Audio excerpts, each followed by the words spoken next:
There's a lot of talk about the independent football regulator. Some people love the sound of it, others don't. But what actually is it? And is it going to be any good for the game? In simple terms, it'll be an organisation not controlled by the Premier League, the EFL or the government, which will make sure all clubs are financially stable and don't rip off the fans. The aim is to make sure what happened to Bury, Derby and Reading doesn't happen again. Now, a significant reason clubs go under is because of dodgy owners financially mismanaging the club and running it into the ground. But in theory, these should be a thing of the past with the new regulator. They'll be able to use data from the National Crime Agency to perform stronger fit and proper persons tests and can even force owners to give up their stake in a club, which for certain supporters might be a welcome relief. It's likely good news for the EFL. The tension between them and the Premier League over a fair financial deal has been increasing in recent years. As it stands, talks have broken down. The Premier League backed out of recent negotiations, but the regulator will have the power to force through a deal, meaning more money for clubs lower down the pyramid. Now, this might sound simple, but in reality there's concerns this will open a legal can of worms, which could result in messy court cases involving the Premier League and the regulator. Parachute payments will be brought under the control of the regulator too. If they reduce them, it could mean a wider variety of clubs securing promotion to the top flight, but critics reckon it'll just mean the gap between the Premier League and EFL actually widens, as promoted clubs won't get as much money, which should normally be used to buy better players so they can compete. And current Premier League clubs have said if there were no parachute payments, they'd actually invest less, which would harm the quality of the top flight. And if clubs don't invest, then you'll get exactly what the EFL don't want, which is the same three clubs going down every year. And remember when Cardiff's owners changed the club's colours and badge? Well, in future, fans will have to approve any major changes to their club's heritage. Now, that might all sound great, but do we really need it? Some say the downfall of Reading and Bury is an exception, not the rule. So as a whole, the most successful footballing pyramid in world football doesn't need regulation. They say it scares investors who can help grow the game. If those investors go elsewhere, well, the Premier League may no longer be the destination for the best players in the world. And others, well, they just don't trust politicians to appoint truly independent people to regulate our game.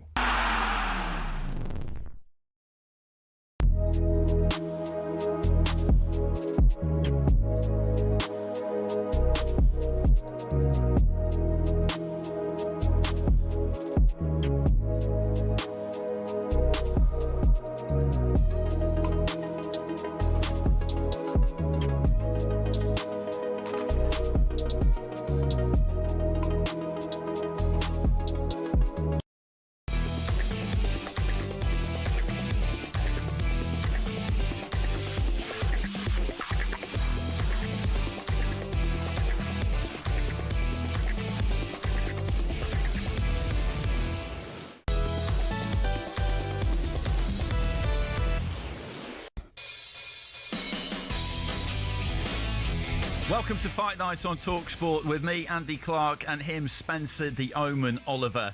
We've got a big 3 hours coming your way as we reflect on the year in boxing. Who did enough to be crowned men's and women's fighters of the year? Which knockout stood above the rest as the KOs of the year? What was fight of the year? And was 2025 truly a good year for British boxing? Plus, we'll be casting an eye forward, identifying the fighters you need to know as the ones to watch in 2026. All that and plenty more right here on Fight Night on talkSPORT.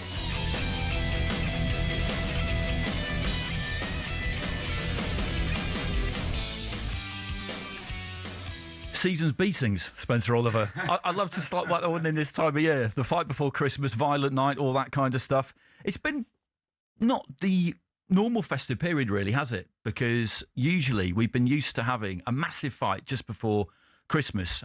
And I know we had Jake Paul against Anthony Joshua. We'll get to that a little bit later on. I don't count that as being in the same bracket as Fury Usyk 2 we had the year before, for example. But it has felt slightly strange, hasn't it? The year didn't quite peter out, I wouldn't say, but we didn't have that big finale this year. Yeah, I think for the last sort of 3 or 4 years, we've been over in Saudi Arabia, haven't we? Been getting back on Christmas Eve. So it seems all a little bit strange this year that we didn't have that.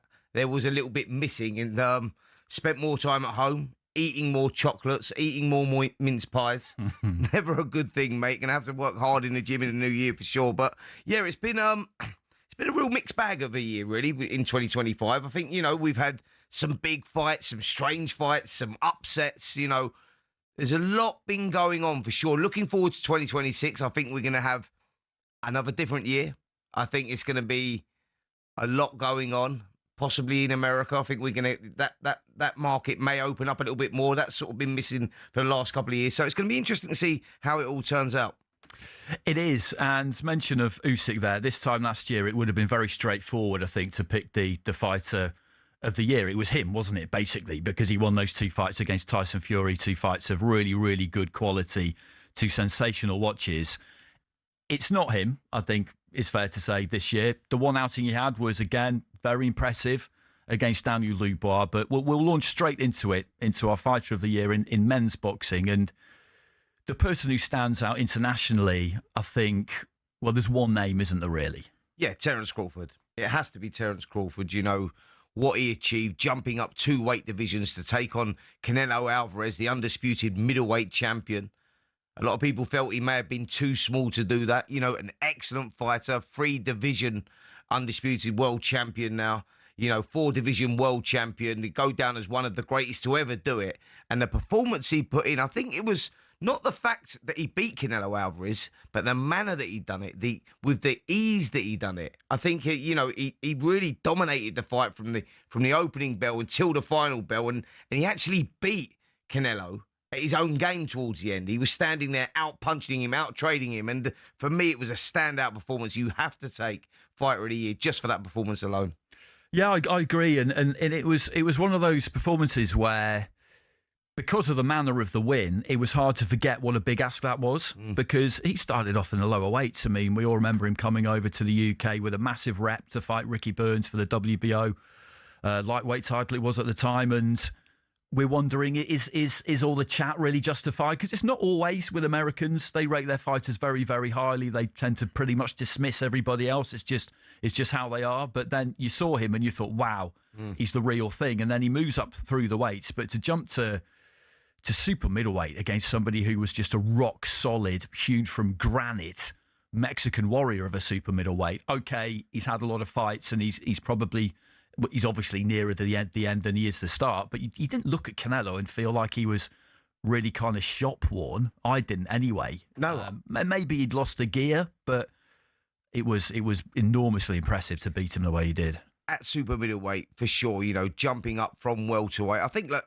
if you looked at Terence Crawford and you go, his career best performance was when he beat Errol Spence. You know, that was a real 50-50 fight. Errol Spence, an unbeaten fighter as well. And you looked at it and you go, this is how we find out if we're going to see greatness. Have we got greatness on our hands here? The manner that he beat Errol Spence, you go, this kid is phenomenal. He'll go down as an all-time great, and he would live with any welterweight in any era. And I'm talking about your Sugar Ray Leonards, you know, your Roberto Durans, all of those guys. He's in that argument. You know, that's how good he was. But to jump up to super middleweight and beat a dominant force like Canelo Alvarez, that was sort of unthinkable, really. And the manner that he'd done it, yeah, it was outstanding. He will go down as one of the greatest to ever box.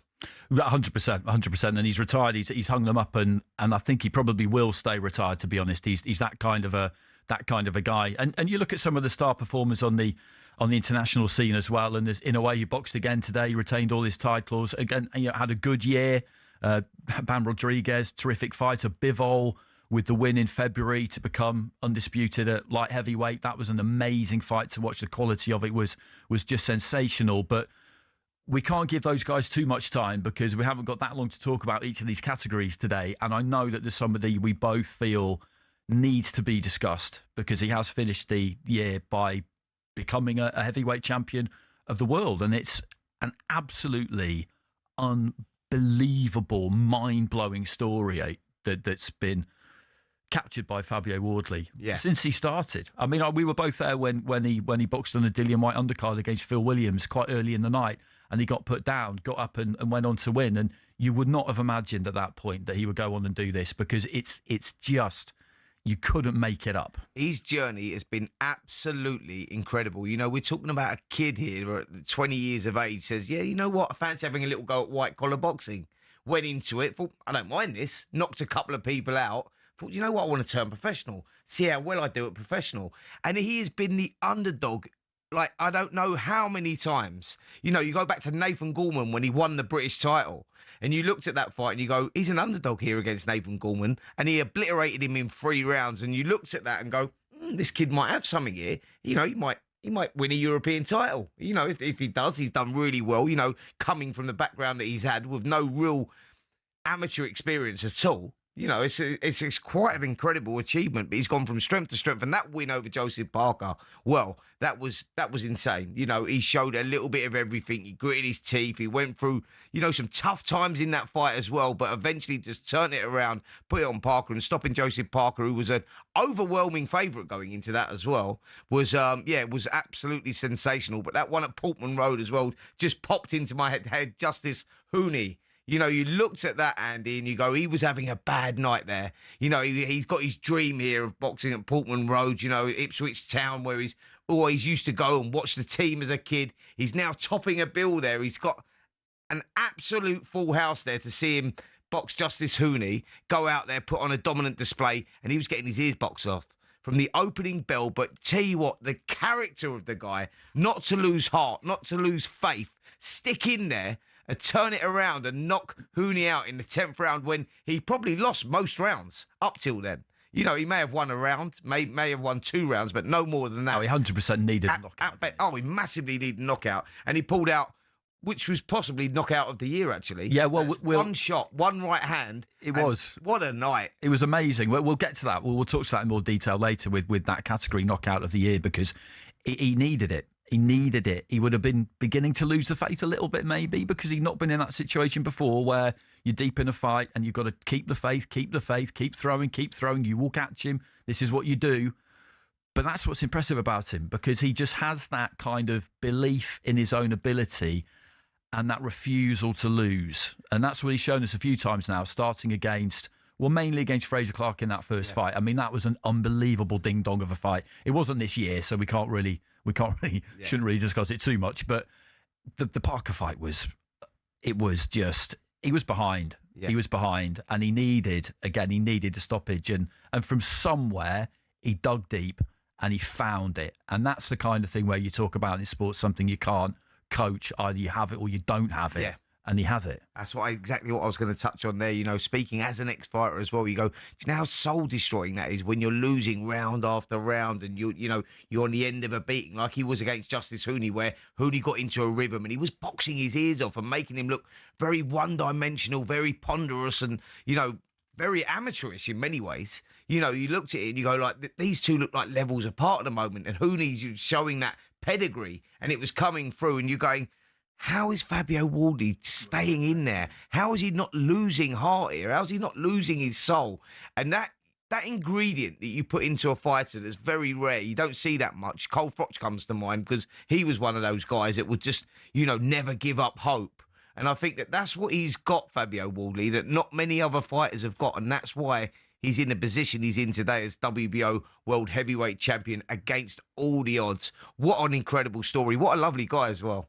Yeah, he's good fun to talk to. I'll just mention a few more before we move on to our next category. Nick Ball, World Champion, of course, had a good year defending those titles. Hamza Shiraz, bit mixed, the performance against Carlos Adames, I would say, but then he moved up to super middleweight, and you look at the performance he put on against Edgar Berlanga. Lewis Crocker, a world champion. George Liddard, I thought that was a brilliant win against Kieran Conway. Conor Walker finishing the year with that performance against Pat McCormack. Troy Williamson against Callum Simpson. You know, those are big wins at a more of a domestic level, but at the same time, they're significant wins. And I just want to mention as well, one of my favourites hung them up this year, the Tartan Tornado, Josh Taylor, undisputed super lightweight, supersonic fighter, absolutely brilliant. Nobody should forget about him because what he's achieved has been absolutely sensational. So that takes care of our fighter of the year in the men's for 2025. People may well disagree. Who was your fighter of the year? We want to hear from you. So call in on 03717 223344 and we'll get you on. We'd love to hear your thoughts. This is Fight Night on talkSPORT.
Welcome back to Fight Night on talkSPORT with me, Andy Clark, and Spencer Oliver. We've discussed our men's fighter of the year for 2025. Next up, we will be picking through the bones of what's happened in female boxing over the course of the year. But first, let's head to Ali Pali and get an update on round 3 of the darts with Chris Murphy. Yeah, Stephen Bunting might be on course to put his hat in the ring for fighter of the year. He was up against it. The underdog James Hurrell, ranked 63rd in the world, looked to be on course to spring a shock here at Ali Pali. But Bunting may have just saved himself with a stunning 1-6-1 checkout, with Hurrell waiting on double top to go 2-0 up in a race to 4 sets. Having won 5 of the first 6 legs against the world number 4, Hurrell, who's averaging 100, might look back on the 3 darts he missed to win the second set 3-0 in a very painful manner. He still looked poised to win it in the decider before Bunting stepped up and produced that potentially pivotal finish on the bullseye. Earlier tonight, the dream debut continued for Sweden's Andreas Harrison. The 50-year-old is through to the last 16 after beating Germany's Ricardo Pietrasco 4-2 in match 1 of the evening. And Luke Littler closes the show tonight, the defending world champion, facing controversial, slow-playing Austrian Mensur Suljovic. Live commentary is on talkSPORT 2. PDC World Darts Championship update on talkSPORT with Village Hotels. Hit the bullseye this New Year's Eve. Party at one of our New Year's Eve events. 34 locations across the UK. Find out more at villagehotels.com. Spence, when you go to the darts, actually, it is a bit like going to the boxing, because the crowd is fairly raucous. I think I think that's an accurate statement. Yeah. And they love the ring walks as well, don't they? They get the ring walks in like they are fighters. And the whole thing really works. Mate, I'm a big fan. I'm a big fan of the darts. And do you know what? I've done that ring walk. I actually played darts there. I played Darren Barker at the World Championships. We was in the break and we both done our walk-in entrance, and we was playing one game. I was terrible. He won the game. But the crowd were going absolutely wild. I've got to tell you, the atmosphere is just absolutely insane. And after the game, you're turning around to the crowd. It's a real fun vibe there. I love the darts, really do. No, it is. It's terrific. I used to go there back in the early 2000s when it was in a different venue, and it was just absolute chaos from what I remember, which, to be honest with you, isn't that much. So let's just move on to the female fighter of the year, because again, there is competition for this, of course. We'll talk about the general scene with female pro boxing at the moment as well, because it is in kind of an interesting spot, I think, because this category, it's been dominated the last few years by the same names, you would probably say. Some new names have emerged, but there are some very, very high-profile fighters who spring to mind immediately when you think about female pro boxing, and Katie Taylor is one of them. You think about that fight she had with Serrano this year, and again, it was another epic battle. And given the stage that they were on, and the fact that Taylor won again, you know, obviously she is going to be a front runner. Yeah, she has to be the standout, really. Katie Taylor, what she's achieved for women's sport, women's boxing, you know, even more so, has been quite phenomenal. You know, she really has brought eyeballs to the sport, and, you know, acceptance to the sport as well. Because I think that's what they've always struggled with, you know, people, you know, coming to terms with women actually boxing. But, you know, the world has changed so much, and we are seeing there's a very small pool of good fighters, but them good fighters are all mixing it up together, and that's why we get great fights in the women's boxing. And I think the 3 2-minute rounds, which is another conversation we can have, the controversy surrounding should they do 2s or 3s, but the 3 2-minute rounds doesn't leave much time for tactics, so the girls just go at it, you know, head to head. And we've had some classic fights, and that fight that you were talking about there, you know, with Katie Taylor and Amanda Serrano at the MSG Madison Square Garden back in July for the 3rd time, was another absolute barnstormer. It was brilliant. Both girls left it in the ring, you know, and it was a phenomenal fight. Katie Taylor has to stand out as fighter for the year just for that performance alone. I think the 2-minute rounds do give it a real signature and identity of its own, because when you're looking to assess a sport, then obviously you assess things equally, because these are boxers, irrespective of their gender. But you do also have to be aware that there are differences between male and female sport. And the difference we have at the moment is the fact that they're boxing 2-minute rounds. And we do see a lot of very entertaining fights. Alicia Baumgartner, though, the other week did box 3-minute rounds. Yep. It is something that does happen. Serrano likes to box 3-minute rounds, and maybe the dynamic and the kind of feel of the contest would change if that were to be altered. I'm not sure if I'm really in favour of it or not. But you mentioned that there is a pool of very talented fighters, and just to pick out a few more, obviously Gabriela Fundora at flyweight has had another very, very good year. Claressa Shields has moved up to heavyweight now and dominated there. The shame for her really is that Savannah Marshall aside, who I thought she beat quite comfortably, to be honest, she hasn't really found anyone who's been able to give her a fight. And from a British perspective, I look at Ellie Scotney. I look at Ellie Scotney because she's a unified world champion now, and I think she is now getting the attention and the respect and the kind of praise that she deserves, because she is boxing out of that McGuigan's gym. She is a very good fighter. Oh, she's phenomenal, yeah. And I'm glad now that she is in the spotlight and she is getting the attention, because she's deserved it. You know, she's worked hard to get to where she's got to, and she's put in some great performances this year. So, yeah, I'm really glad that she is now starting to get that recognition, because she does deserve it. You know, you talk about Claressa Shields there, like, she's the other big name in women's boxing outside of Katie Taylor. You know, she's the one that sort of brought...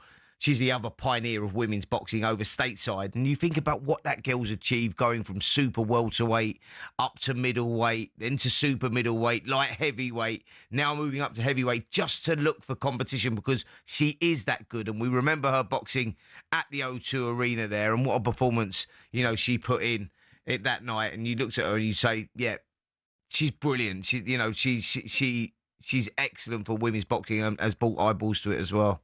Yeah, she absolutely has, and you look at somebody like Dubois as well, boxing out of the same gym as Ellie Scotney, Caroline Dubois. You know, she's a world champion now. She boxed in Miami a week ago. She's had a little bit of a frustrating second half of the year, probably, after fighting at the Royal Albert Hall on the same night as Lauren Price. Lauren Price is another one you need to mention, because she's only boxed once this year. That's because I think she's waiting to see what's going to happen with certain promoters.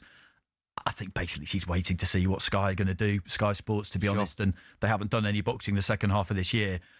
It wasn't the classic fight against Natasha Jonas, but it was a brilliant performance, because Jonas is a very, very good fighter, as we know, and Lauren Price, I mean, she barely lost any of that fight, did she? She was so good that night. Standout performance, yeah. Lauren Price was brilliant that night. Like you say, Natasha Jonas, you know, doing what she... Natasha Jonas was one of those girls that you thought, is she ever going to make it? You know, we'd seen her and like lose a couple of times, and you think, I'm not sure she's going to be that nearly girl. And then she went on to win the world title, never looked back, went up a weight division, won a second world title at a different weight division, and you go, she's been absolutely fantastic. But the performance at the Royal Albert Hall that Lauren Price put in against her was punch perfect. You know, she dominated and showed what a brilliant fighter she is. And not forgetting Sandy Ryan as well. Sandy Ryan was another great fighter. Lost to Michaela Mayer out in the States. You know, the controversy surrounding that one, you know, with the paint being thrown over her. Was it Michaela Mayer's team, and the drama surrounding that? But, you know, she was another great standout this year as well. So, yeah, women's boxing, there's talent around for sure. And what I like about the women, they all mix it together as well. The politics doesn't seem to get in the way as much. You know, they're all willing to fight each other, and then we're getting these great fights.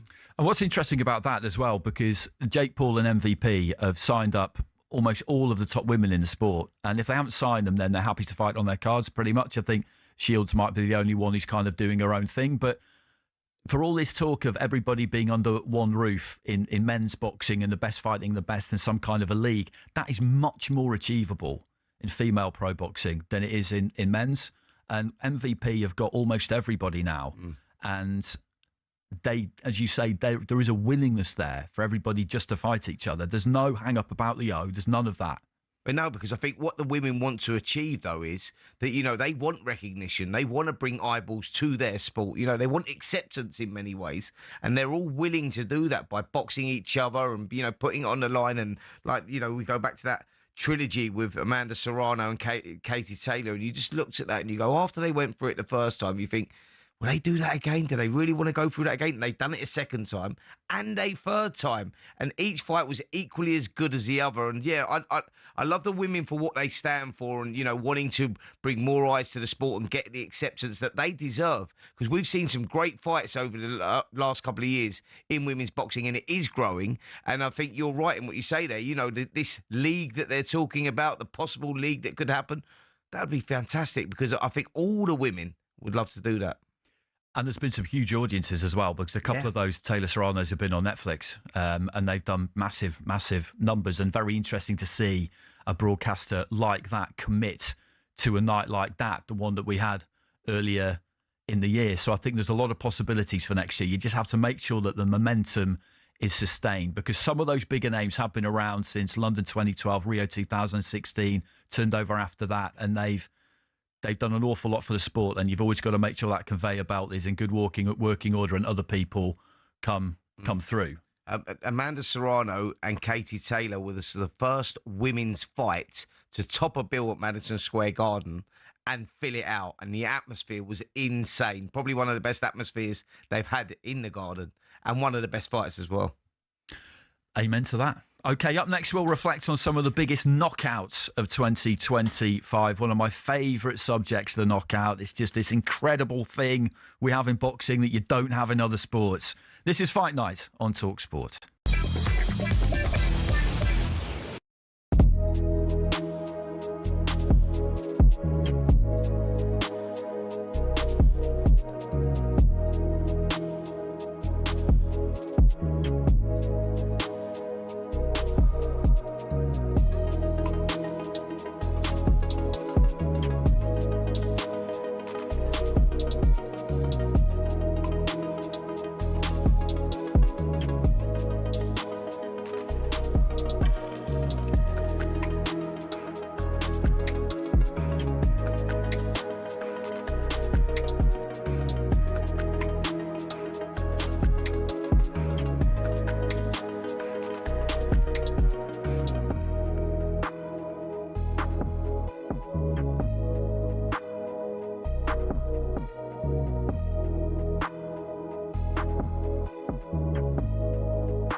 Welcome back to Fight Night on talkSPORT, and we are taking a romp through 2025, myself and Spencer Oliver. I'm Andy Clark. We're looking back at the key moments from the year that is almost over, looking at how the sport lies heading into 2026. And next up is probably my favourite category, Spence, to be honest, because as you know yourself, I'm obsessed with knockouts to the point where I wrote a book about it. And the reason is because it's this thing we have in boxing that they do not have in other sports. In other sports, okay, you can score a late goal, you can score a basket on the buzzer, all that kind of stuff. But for it to matter, you still need to be within striking distance. In boxing, you can be 8-9 rounds down. It can seem completely hopeless. And then bang, in the blink of an eye, all of a sudden, it's changed and it's over. And the feeling you get at ringside when that happens in a really big fight is like nothing else. It's this state of pure kind of adrenaline-fueled euphoria and also confusion about what you've just seen. It's wild. It's absolutely wild. Which leads me straight into the first one. Fabio Wardley versus Justice Hooney. Now, we just spoke about that. But sitting there at ringside, you remember, it was pelting down with rain. The weather was terrible. It was coming in sideways. We were all getting soaked watching this fight, and we thought, Fabio Wardley, this is his chance to really stamp his name in the heavyweight division as a real heavyweight contender in his hometown. The crowds had turned out. They didn't care they were getting wet. It was a weird, eerie night. Fabio Wardley walked into the ring and he just seemed lifeless. And from the opening bell, he was getting beaten up round after round. So you got to the point where you're going there. I'm in like round 7, round 8 by now, and I'm looking and I'm going, how much more has this guy got left? I know as a fighter, like I'm seeing him with his head down, walking back to the corner, and I'm going, he ain't got a lot left here. He's coming out soon. You know, I know that this guy is renowned for hanging in there and, you know, showing courage, showing heart and never losing the will to win. But he'd never been in that situation. But this was and different. It was totally demoralising, wasn't it? And it was turning into a disaster, quite honestly, because Ipswich Town is his own stadium. And what fighters tell you who have been in that situation, Josh Warrington said this to us, didn't he? Bilham Smith said the same. On the face of it, it's amazing to box at your football stadium, but only if you win. Yeah. If you lose, it turns into the worst night of your entire life. And that was heading that way, wasn't it? I mean, it had catastrophe written all over it. And it was a one-sided beating. That's what I say. It was not like he was sort of hanging in there, but he was having his moments. He wasn't having any moments. He was missing wildly, getting caught shot after shot. And you could see he was getting hit with 4-punch combinations. And you're going, how's he standing up? How's he taking this? And I know that there is a pain threshold of a fighter, and every fighter's got a different pain threshold, but there is a point of breaking, and every fighter can break at some point. And you think, he has to be close. He has to be so close. And when we go into round 10, the bell rings and you think, he's done. Now he must realise that he's sort of 9 rounds behind. He's in round 10. He's getting no success at all. And he's going through the motions. And I'm going, the corner have got to pull him out here. You know, I'm thinking the corner has to pull him out. You know, someone's got to stop being so brave and, you know, let this fighter live to see another day. And out of nowhere, knockout of the year. There you go. That short right hand that put Hooney on his back and finished it. And I just went, wow. And it's fractions, isn't it? It's absolute fractions, because people look at Hooney after that and just think, did he get a little bit greedy? Did he just hold his feet just a split second too long and abandon what he'd been doing all night long, and he got caught? And with Fabio, he just kept throwing. He throws when you throw, because he knows that when you throw, you're at your most vulnerable. And that's when he's going to let his own hands go. And the fact that he leaves himself open when he's doing that, he's happy to roll that dice. Yeah. And that's what boxing is if you're a knockout merchant. That's what heavyweight boxing is particularly. You have to be prepared to take that risk. And he just kept taking it, and eventually it paid off. And it was such a massive night for him, because he proved to himself that bullet is in the chamber at all times. Yeah. And Hooney, I don't think he could quite believe it, could he? But that's the sport right there in a nutshell. That is the sport. You do not see that in other sports. I mean, football tried the golden goal, but no one really liked it, because they just thought, God, this isn't really fair, you know, that you can just score a goal and the game's over. What's that about? But in boxing, that's what it is. And all of a sudden, what was going to be a complete disaster turned into just euphoria. Yeah, like you say, in a blink of an eye, you know, when you just like we thought all hope had gone. All hope had left now, and it was just a case of, when are they going to stop it? You know, when is he going to give up? Because he has to. He's being too brave for his own good. He has to live to fight another day. And like you say, blink of an eye, turns it around, and you have to hand it to him for that. And then, you know, what he went on to achieve afterwards, beating Joseph Parker, credit where credit's due, man. That was, but for me, was a standout moment. That Justice Hooney was only moments away from winning that fight, and out of nowhere, like you say, fights with his heart on his sleeve. You never quite know. He's dangerous until that final bell, and Fabio Wardley turned it around. Yeah, credit where credit's due.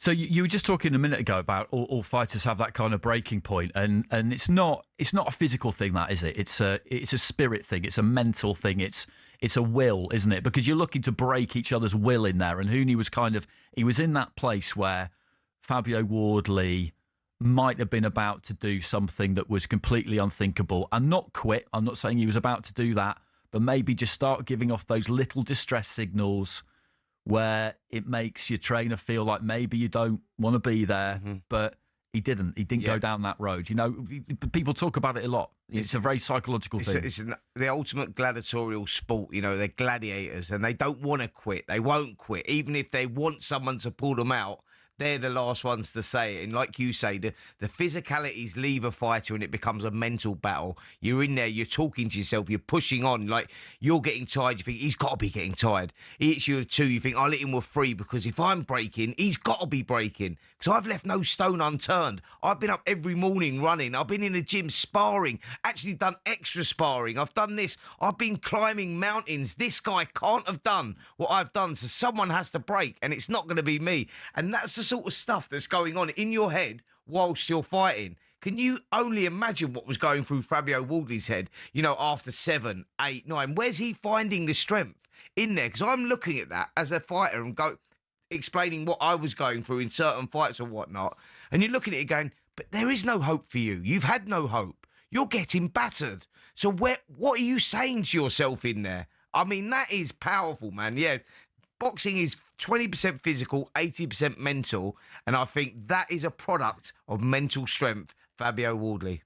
Well, that's the fascinating thing about it for me. The completely fascinating thing about it. You know, Mike Tyson talked about the refusal to lose, and it is that. Sometimes you'll see a knockout early in a fight, and it's over before it's even really begun. Fabio had one against Fraser Clark, for example, and in that case, fighters often don't really know what to do with themselves because they can't quite believe it either. But those ones deep in a fight where both fighters are fairly exhausted, it doesn't have to be the biggest punch you've ever seen in your life. It's just if your technique holds together well enough and you can land one, then that can be enough just to wipe out what's left on that energy bar. Listen, we've seen it before. Do you remember a fight? I'm going to go way back now, and it's why it's just popped into my head. But when we're talking about that mental strength and not giving up and breaking points and all that, when Kelly Pavlik, he boxed Jermaine Taylor, and he was getting battered. I don't know how many times he was on the floor, but not just on the floor. It weren't flash knockdowns. I mean, they were bad knockdowns. In fact, it was terrible refereeing because he should have stopped the fight 2 or 3 times, and he allowed it to continue.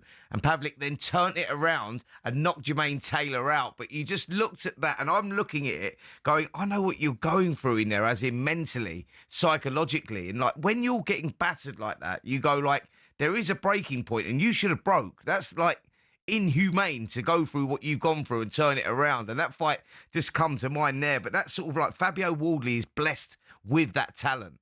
You know, he's got that. Cole Froch was another one like that as well, that would never lose the will to win and just find something from somewhere. And that's why Fabio Wardley, now he's become WBO champion, will be a pillar of strength. He will go to another level now. It's going to be difficult to beat Wardley because he's one of those guys that he's very unpredictable. You know, he never knows when he's beat, and he will just keep going. He doesn't lose heart, and that makes him a dangerous fighter.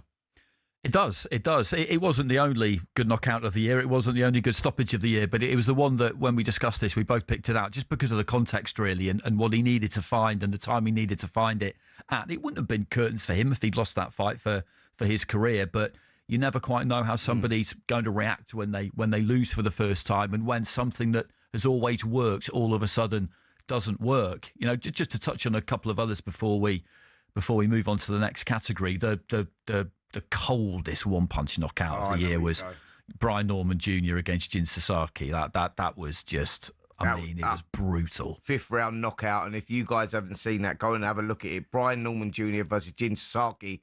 What a knockout. Left hook out of nowhere, round number 5, and he went over. And I tell you what the worry was, as as ex-fighters, you as a commentator, you're sitting there and you're looking at it thinking, I'm not sure this kid's going to get up. The way he was breathing, the way his chest was pumping, it was chilling, it was cold, and would be the standout, brutal knockout of the year for sure. You know, that was incredible. And you got to mention Alexander Usyk versus Daniel Dubois as well. You know, the manner that he'd done that. It was a dismantling, that wasn't it? It was. He stole his soul. He went out there and he absolutely took him apart, systematically broke him down, stole his soul, and chilling knockout to finish it as well. You know, for those that were saying Alexander Usyk can't punch, there's your answer. Well, up next, we'll continue to rank our knockouts of the year, and we'll take your calls. So if you'd like to reflect on a moment, a fight, a fighter, whatever it is that stood out for you in 2025, give us a call on 03717 223344.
Welcome back to Fight Night on talkSPORT with me, Andy Clark, and Spencer Oliver. And it is, in fact, the final Saturday Fight Night of the year. And as such, we are looking back at 2025 and picking out some highlights and looking ahead to the year to come and just having a bit of a chat as to where we feel like the sport is and what we're going to expect over the coming 12 months, which is, I mean, almost always basically impossible because so many strange things happen in boxing. You can never really predict too much with any real clarity. But before we get to that, Let's head to the Bear Pit, to the gladiatorial arena that is Ali Pali. An update on round 3 of the darts. Here's Chris Murphy.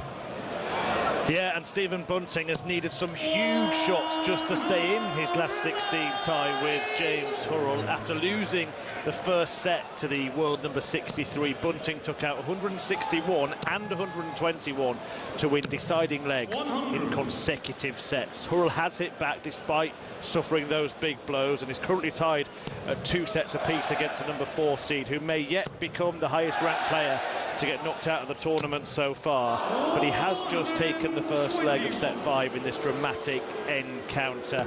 World number 1 Luke Littler is also in action this evening. The 18-year-old continues his bid for back-to-back world titles against Mensur Suljovic, and live commentary is available on talkSPORT 2.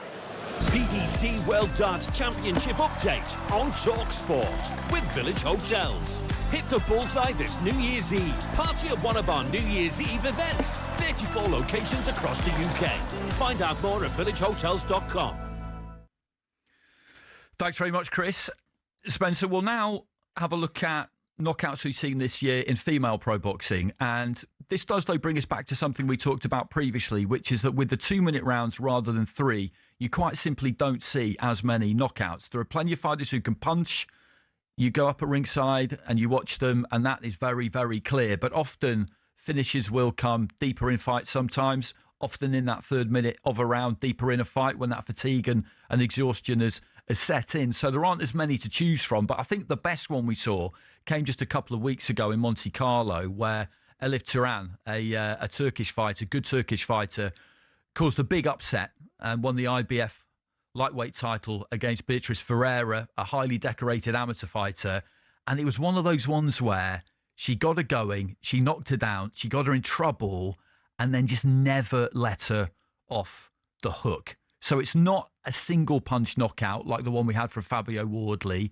It's not that kind of finish, but it's that one where you get someone going, you smell blood, and the fighter is good enough to just lock on and finish the job. Yeah, she sees the moment for sure. You know, just like you say, huge underdog going into that fight. She seized her opportunity. She saw it. She got her fighter hurt, and she jumped on and she done what most of the women do. Like you say, we don't get one-punch knockouts in women's boxing. I mean, you know, look at Caroline Dubois, who's very heavy-handed, and we see her, and, you know, she systematically breaks her opponents down, and it's a combination of punches that gets the stoppages, you know, and we look at people like Lauren Price as well. But, yeah, we seen that was a chilling knockout. That was one where she seized that moment, not a single punch, but she just took the moment and took the, you know, opportunity. And I think that was a big win for her for sure. But, yeah, we've seen some great women's performances, some good stoppages, but over, like, not with one punches, yeah, accumulation of shots.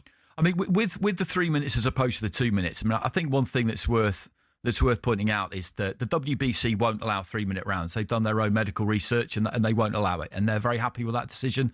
And they will justify it. They will give you all the reasons you could want for it if you ask them. With everybody else, basically, it's up to the promoter, essentially, to request 3-minute rounds from the British Boxing Board of Control if it's here, or the State Athletic Commission if it's in America. Hence, Baumgartner fought 3-minute rounds. Nicola Adams did it a few years ago. Savannah Marshall's done it. You know, back in the day, Layla McCarter did it plenty of times in the 90s. It's something that can be done. But as we said, the 2-minute rounds gives that kind of identity to the sport that sets it apart from men's pro boxing. But a lot of men, and it does tend to be men, do say, well, you know, they should box 3-minute rounds. You know, boxing's about knockouts and all the rest of it. And my reply to that is, if you just want to see that extra minute because you want to see more people get ironed out, that is not a good reason to have it. Yeah, I totally agree with that. You know, I think that, like you say there, you know, women's bodies are built differently. The skull is thinner, so the brain knocks against the skull, so it's more dangerous going into that last minute. The last minute of a round is, trust me, the hard part, you know, especially when you're getting into those penultimate rounds, 9, 10, you know, 8, 9, 10 for women. You get into those rounds and it becomes very physical. Like I say, like the psychological side comes in, the physicalities leave you. And I think that extra minute then makes them more strategic, you know, and I think the pace will slow and we won't get the fights that we're getting now. So I think if it's not broke, don't fix it. You know, I think that There's a reason, scientifically, it's been proven that women should do 2s, not 3s. So let's not, let's not push it. Let's not tempt fate. It's working at the moment. Let's just stay there. Okay, so we have a caller on the line. He's been waiting patiently. Pat the Geezer, what have you got for us? Good evening, lads. Merry Christmas to both of you. Merry Christmas, Merry Pat. Christmas, Pat. Well, obviously you spoke about Wardley, and there's no getting away from him. He's a fabulous boxer. Unfortunately, he's going to have to fight his stablemate, Mosley and Toma. That's going to be interesting. Both handled by Frank Warren. But one fight that sticks in my mind, Spencer, was on my birthday, August the 2nd, was Johnny Fisher and Dave Allen. And it was the second fight, and Dave Allen took care of business. And unfortunately, on his last fight, Johnny, I like Johnny. I like Johnny Fisher. I thought he had a lot about himself. He handled himself well, but unfortunately, his last fight he struggled with. But that was a lot down to Dave Allen. Yeah. But and it put Dave Allen. He got in the fight with the Canadian guy, that Baccano, whatever his name was, and unfortunately he got Baccano. That's the fella. That's the fella. Yeah. And at the end of the fight, Adam Cattrall interviewed him. He went, "He hurt me." He said, "Adam, as soon as he hit me, he hurt me." Mm. And unfortunately now, I don't know how you two boys see it, but with Johnny Fisher, he's going to have to be coming up to the Fraser Clarks. Mm. It's going to... TJ Bedford TK, and I watched him fight the other night, and he beat Fraser Clark. Well, I don't think Johnny could go with them boys. I really don't. I hope I'm wrong. I truly do. I hope I'm wrong. But Spencer, can I just come back to one thing that me and you spoke about a couple of weeks ago when I said to you with AJ and Jake Paul, there is an audience for it. I did say that, and I agreed with you. Yep. But unfortunately, I don't know if you two boys have seen it, with the contract Vidal Riley signed, he's going to be fighting YouTubers in that contract. And that was what my worry was, Spencer. Mm. They're bringing that sort of thing into boxing. Now, what are you going to have? Are you going to have professional boxing?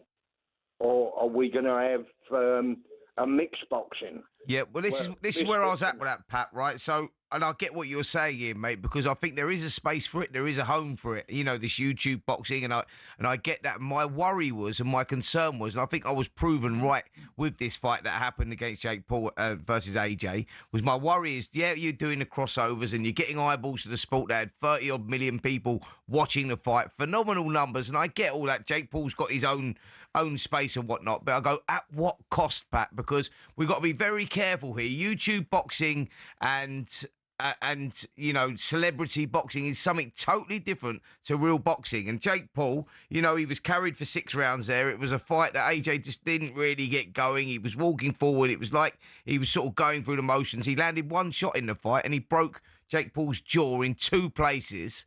And it could have been a lot worse. And I go, that's what boxing's got to be careful of, because boxing has the weight of that on its own shoulders, because God forbid something more serious happens than a broken jaw. Does that put boxing into disrepute? I mean, who's sanctioning it? That's the problem. We've got to be very careful, because you don't play boxing. It's a serious sport and people get injured and people die. And we've got to be very, very careful doing this crossover thing. I do understand the audience, and, we were talking about that a couple of weeks ago, Pat, but we have to be very careful as well. Yeah, and that was what my point was. But if you're going to get professional guys... Now, Roy Jones was on the radio a few weeks ago, Spencer, and he said that he had a kid. Spencer, I know you speak to Roy Jones. You can ask him this. He asked him what he was looking forward to. He said, "You're a good prospect, this, that, and the other." And he went, "Oh, I ain't going to fight professional men. I'm going to fight YouTubers." He went, "Why do I want to get hurt?" He went, "I can earn big money fighting them." Mm. And again, that didn't sit well with me. I thought, well, what you're doing, you're disrespecting a belt or a championship, and you actually said to the man, I'd rather fight YouTubers. But listen, as you quite rightly said, Spencer, there is an audience for it, and I 100% agree with you. I truly do. But I hope it's not going to... Well, if it did, then you ain't going to have the people like Frank Warren, Eddie Earn, because that had phased them out. Because you'll just have the YouTubers doing what they please. I hope I'm wrong. I've been following boxing now for 60 years, and I hope I'm wrong. But listen, I had Fight Night on in my kitchen every Saturday night, and I listened to everything. And I've done that since my very first fight I listened to in the 1950s and 60s with Billy Walker and Gypsy John Prescott. And then I went right through the Ali, Fraser, Foreman, and all that. Obviously through the dead Eubanks. And now we've reached a point now. I mean, women's boxing, Spencer, is marvellous. My missus said to me, I never thought you'd take the women's boxing. I said, it's marvellous. But then you're hearing good things, what Jake Paul's doing for the women's side of boxing, and not for a minute do I knock it. Yeah.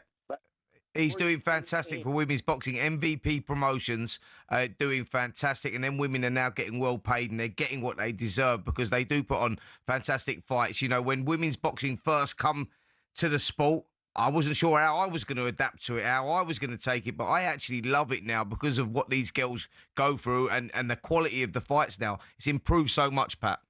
Pat, thanks very much. Thanks very much for your call.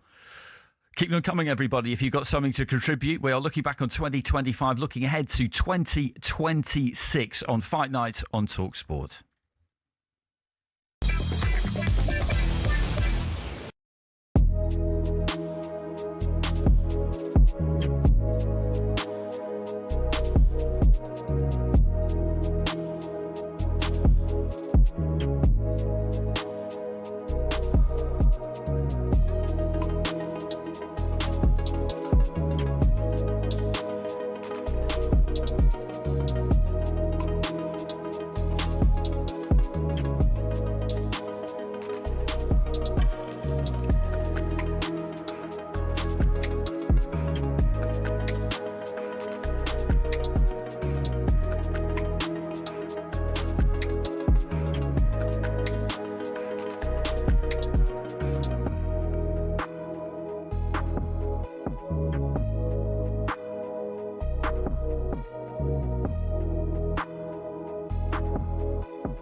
Tyson Fury, Floyd Mayweather, Canelo Alvarez.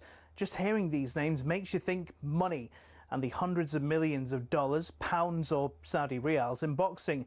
But that's at the top. At the bottom, it isn't quite the same. Even for those on the rise, there's not an awful lot of cash in the boxing world. And if you're just starting out, well, it can be a very costly exercise indeed. But don't take my word for it. Here's the former European champion, talkSPORT's Spencer Oliver. You're turning professional and you're boxing, let's say, York Hall on a non-televised fight. You have to sell tickets to earn any money, but you have to cover the wages of your opponent as well. So if you don't have the ability to be able to sell enough tickets, you effectively have to pay to fight. A far cry then from Jake Paul facing Mike Tyson in 2024, when the purse was reported to be around £48 million. But the vast amounts of cash lining the top dog's pockets isn't the norm in a typical fight. Let's say you're lucky and you get between 5 and 10 grand. You're going to get 10 grand max for that. 10% goes to the trainer, 25% goes to the manager.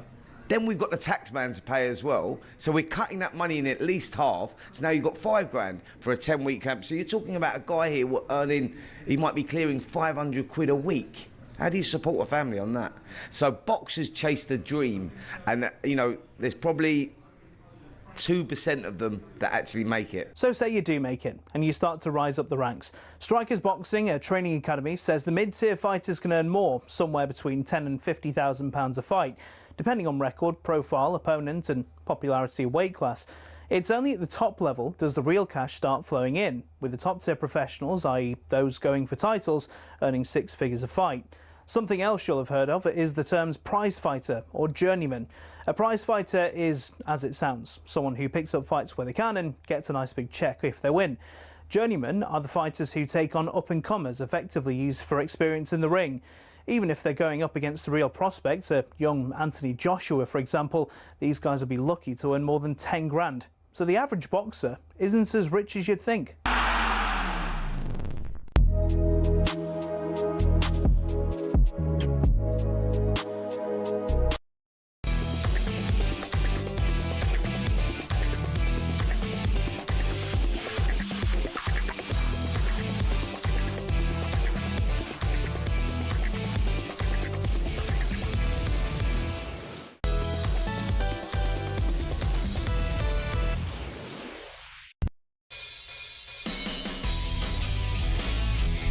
Welcome back to Fight Night on talkSPORT. I'm Andy Clark, alongside me Spencer Oliver, and for the next couple of hours we will continue to go through the events of 2025 and look back on the good, the bad and the ugly, and towards the end we'll get on to what we expect or what we're thinking might happen in the year to come on all fronts really. Fights that could be made, where they might be shown, who might be the major players promotion wise, who might come into the sport, because there's always somebody new. Every 12 months, there's always somebody new who arrives. That's just, that is a given. But our next category is Fight of the Year, Men's Fight of the Year. And this is always a keenly contested category. I think we're largely in agreement on this one, because the two that I picked out are not that far apart. Back at the end of February in Saudi Arabia, we had the second fight between Beterbiev and Bivol, which, like the first fight, was absolutely sensational. You're watching two incredible operators just go at each other, just for 12 rounds, looking, feeling with incredible skill for any sign of weakness, knowing that they would find none, and still having to try to find a way to win. And when Bivol got the nod the second time around by pretty much the same scores I think we had the first time around, but just the other way, to set it up at 1 apiece.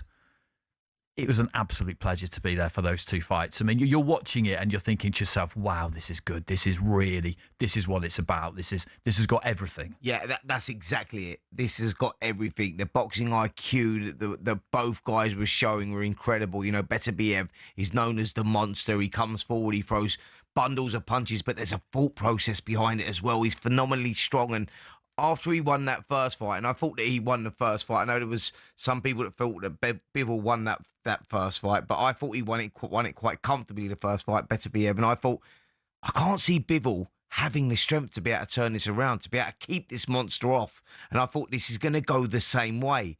But Bivol to my pleasure, turned it around, and he showed us something that we didn't see in the first fight. And showed us that actually he's got that toughness, not just that brilliance, that boxing brilliance, but he had that toughness, and he could tough it out, and he could out tough Beterbiev at times in that fight as well. And the way that he turned it around, that was the impressive thing for me. He'd done what I didn't think he could do. Like, I thought he was just a boxing genius, but I didn't know he had that toughness in him to actually beat a guy at his own. He bullied the bully in many ways, and he turned it around. And that was a phenomenal performance. It really was. There was a number of fights that really stood out for me as well. One closer to home, Conor Benn and Chris Eubank won.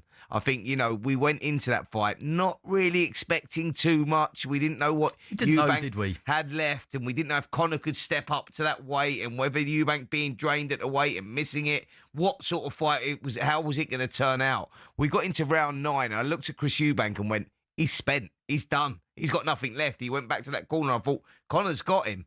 And he found something. That's something that we're talking about, that chip off the old block, that ingredient that his dad had, that quality that his dad had, and he just kept punching, and he turned it around, and he put it on Conor, and just got over the line in those last couple of fights. But for me, I think with it being at Tottenham Hotspur Stadium, the drama that we had in the build-up to the fight, all the dramas surrounding the fight, the controversies surrounding the fight, and what they delivered on the night, for me, that was a standout for me as well. Oh, it was amazing. It was one of those incredible nights to be ringside, because it was really good weather for a start. The undercard was good in exactly the right way. There wasn't a real show stealer, but it was good. You got the behind-the-scenes drama with Senior, getting out of the car, getting out of the lift, all that kind of stuff. And, okay, it wasn't Beterbiev Bivol in terms of, it wasn't that absolute elite level, but it doesn't matter. It doesn't matter. What makes a good fight is, are they well matched? Are they prepared to give absolutely everything to win? And that's what we saw. And if you see that, it doesn't matter what the level is. Of course, that's a very good level that they're at, but whether it's area level, whether it's below that, it doesn't matter. If you have two people who are well matched, who are prepared to push it as far as you can possibly push it and never give in, then you're always going to see a really good fight. And I did think in the second half of that, I thought, wow, this is one of these fights that this could get a bit dangerous, because they're both going to be heading into that red zone fairly soon.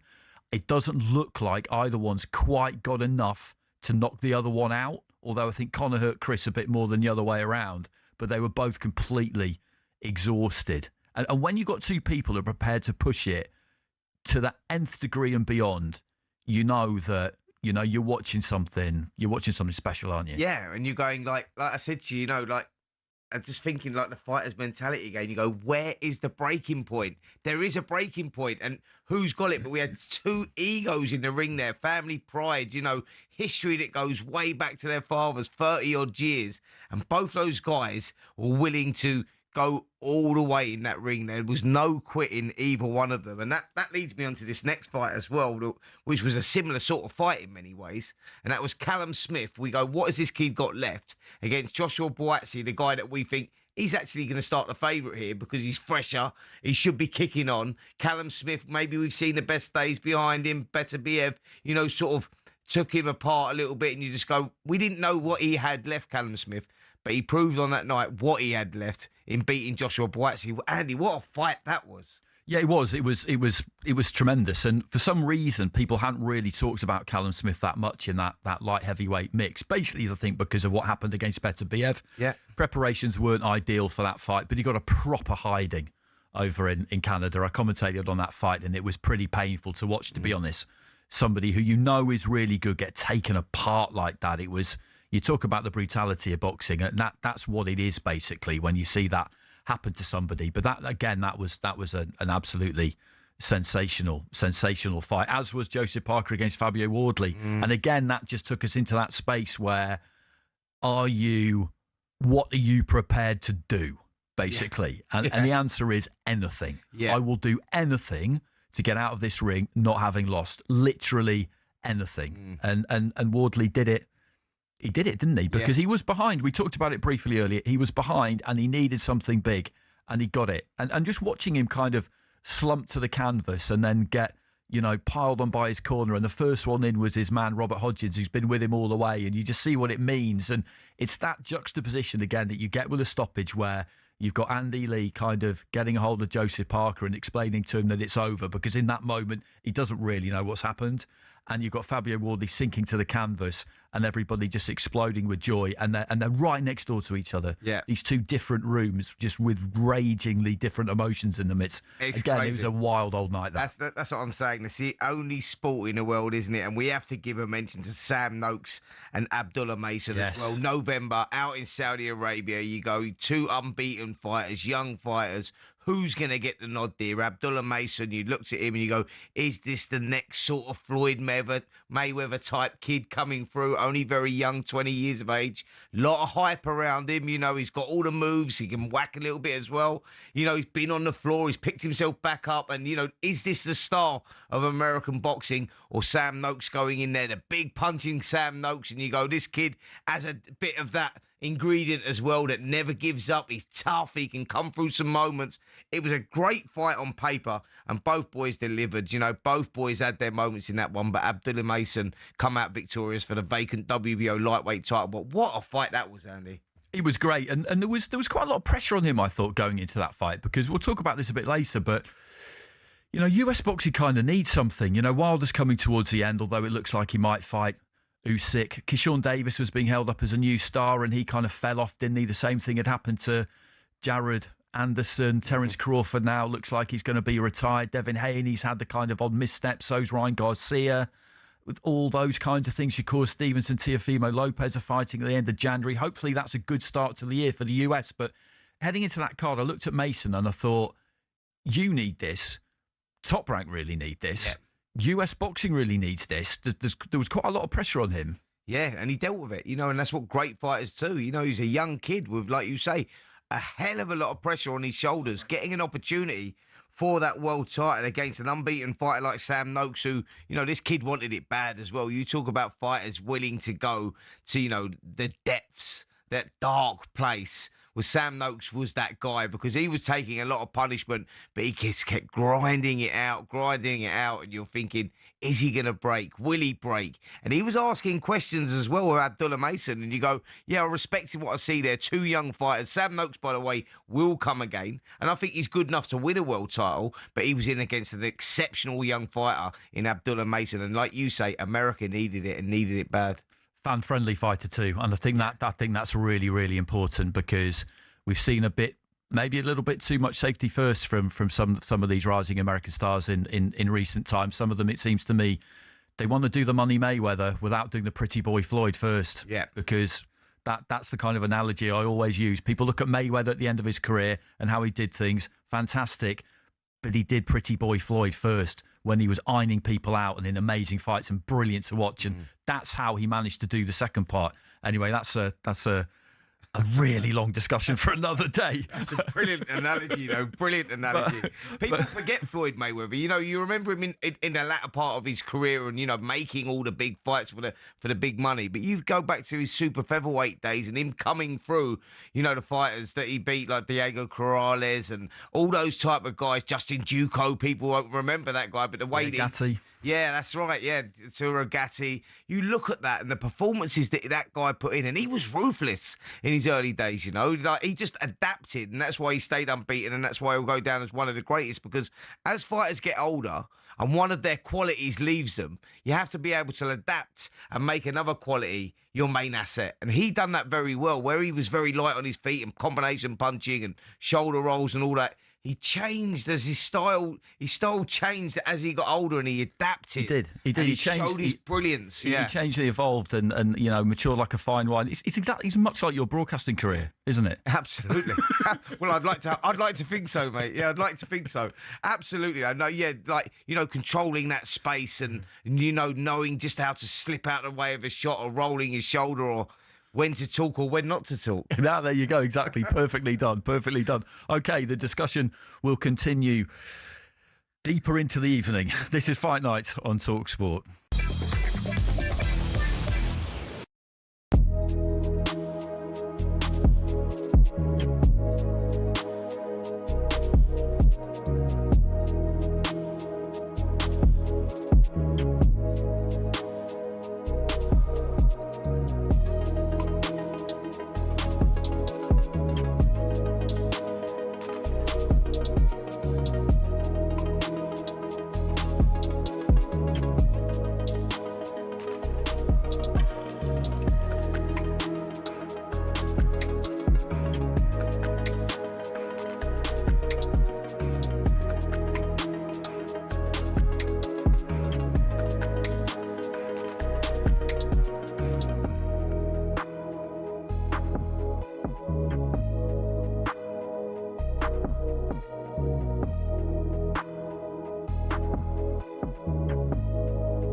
Welcome back to Fight Night on talkSPORT with me, Andy Clark, and Spencer Oliver. And we are in the middle rounds. We're looking for our second wind as we head towards those championship rounds in our review of 2025. We're looking back on everything that's happened during the year, the good, the bad, the not so good. But there's been plenty of standout moments. And a little bit later, we'll turn our attention towards the year to come and see if we can gaze into our crystal ball and make any kind of prediction as to what is going to happen. Always a very difficult thing to do in the world of boxing. But before we get into our next section, well, we'll be talking a little bit of Katie Taylor against Amanda Serrano and what we feel might be next for the all-time great Irish woman. Let's head over first for a bit of darts. Let's go to Ali Pally. It is round 3, and here is my good pal, Ian Danter. Clarky, how are you? Nice to speak to you. We've just had the biggest upset of these championships in the last couple of minutes, where James Hurrell from Morton in Marsh in the Cotswolds has just defeated Stephen Bunting, the Bullet, in a deciding set, 4-3.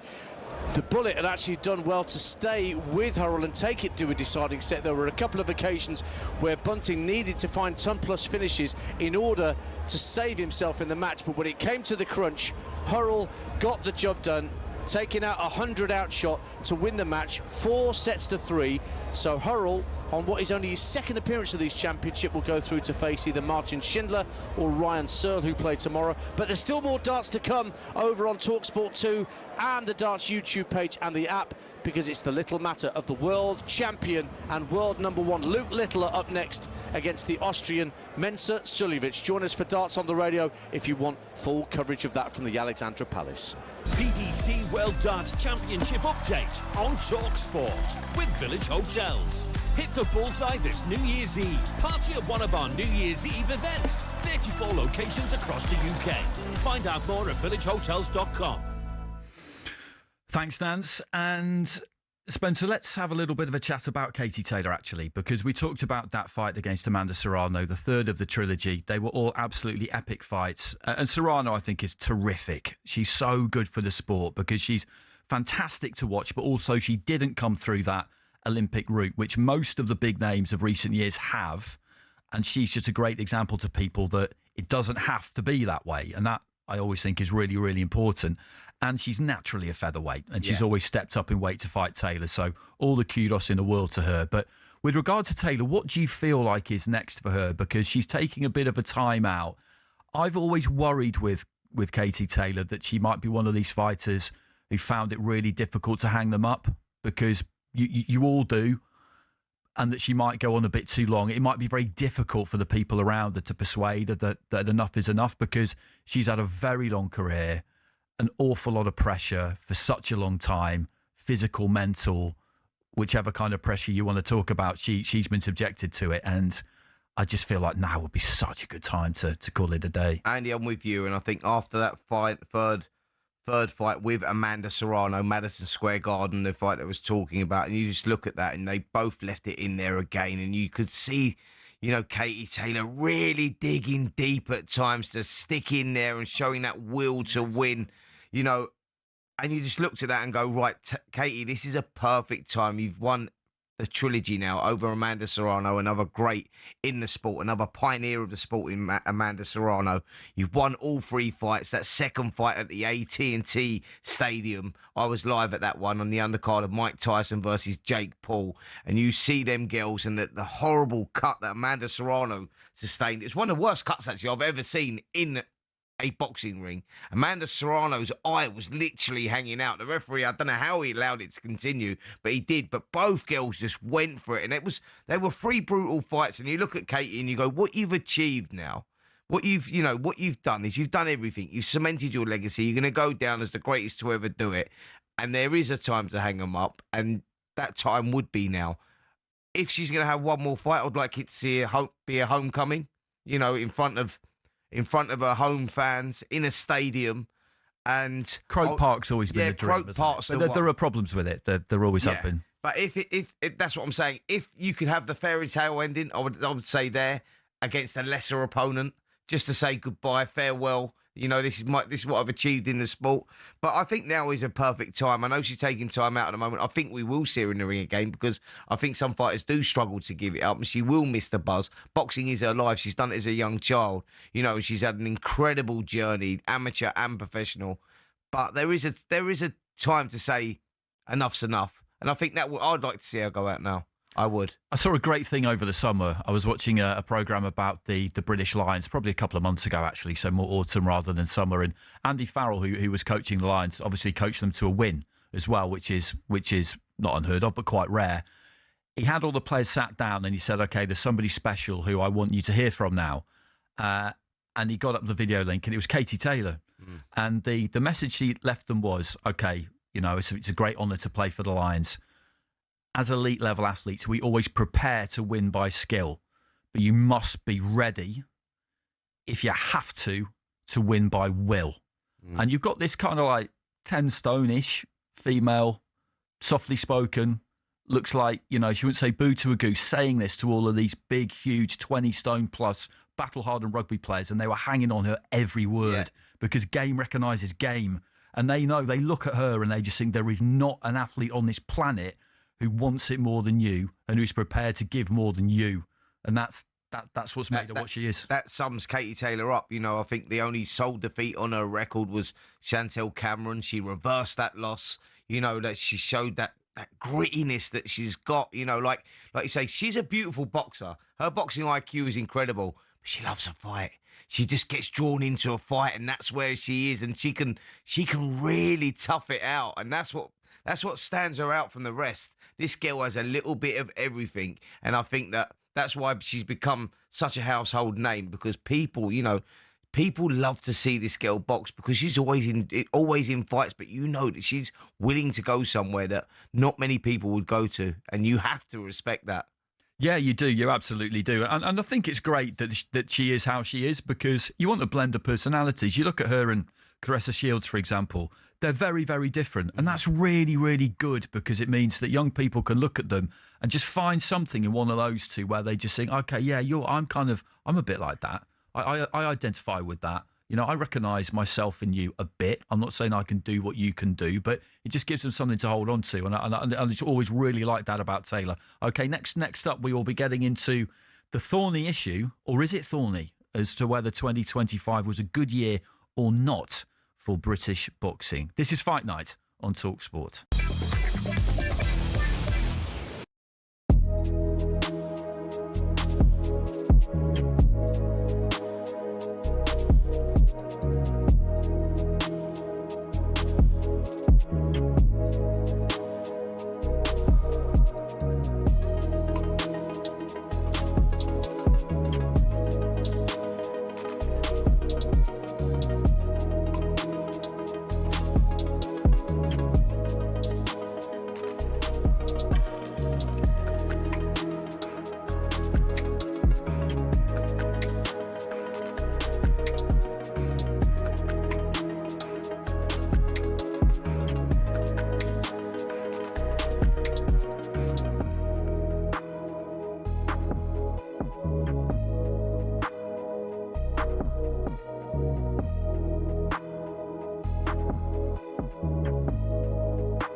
Welcome back to Fight Night on talkSPORT. I'm Andy Clark, alongside me Spencer Oliver, as we just take a gallop through 2025, looking back on the sights, sounds and smells of what was another eventful year in boxing, and we'll be taking a look forward as well to the coming 12 months and maybe a bit beyond, and trying to make a few predictions as to what we think is going to unfold. And we were talking about the ring walks at the darts earlier on. We've just been watching, during the break, Luke Littler stroll stony-faced pretty much to the ring through the Ali Pali crowds, now just zoned in as he takes a few practice throws. It's always quite a scene there.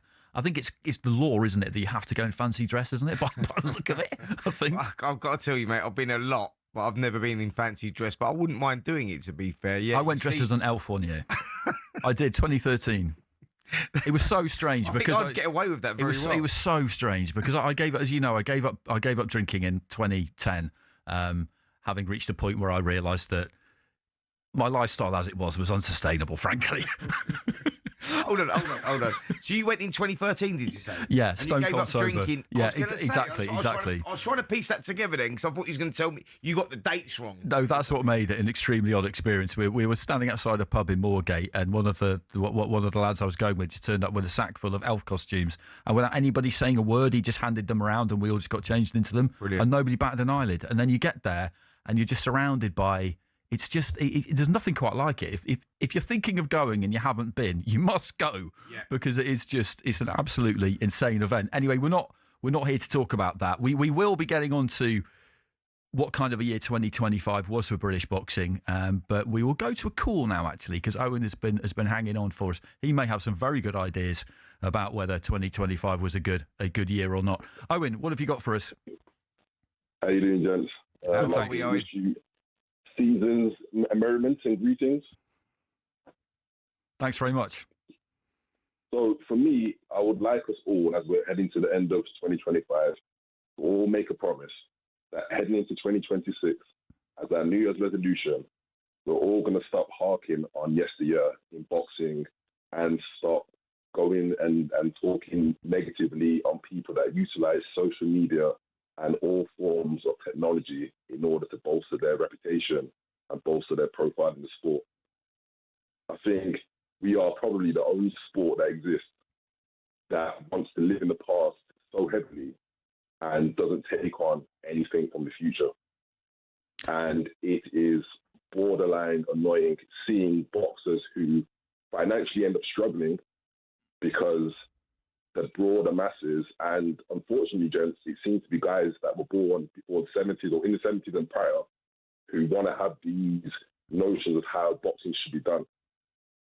And for me, it's very much annoying. We can look at people like Beterbiev and Bivol and say they're fantastic boxers, but if you speak to your kids and grandkids, they just don't know or care about these people.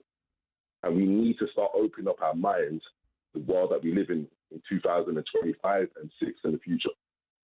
Yeah, I think you make some interesting points there because you're talking basically about the way that boxers promote themselves, about the self-promotion aspect of it. Yeah, well, I think, listen, we live in a sport, we have a sport that isn't structured like others. You know, if you look at football, for instance, if you make it as a young kid, you get grandfathered into a system whereby you don't need to actually utilize social media because the club's pretty much handled it for you. You've got a guaranteed wage. You've got, protection from the PFA and other organizations. And for all intents and purpose, once you make it, into a big team, you're pretty much set for life. We know that boxers historically are individuals that come from some of the hardest backgrounds.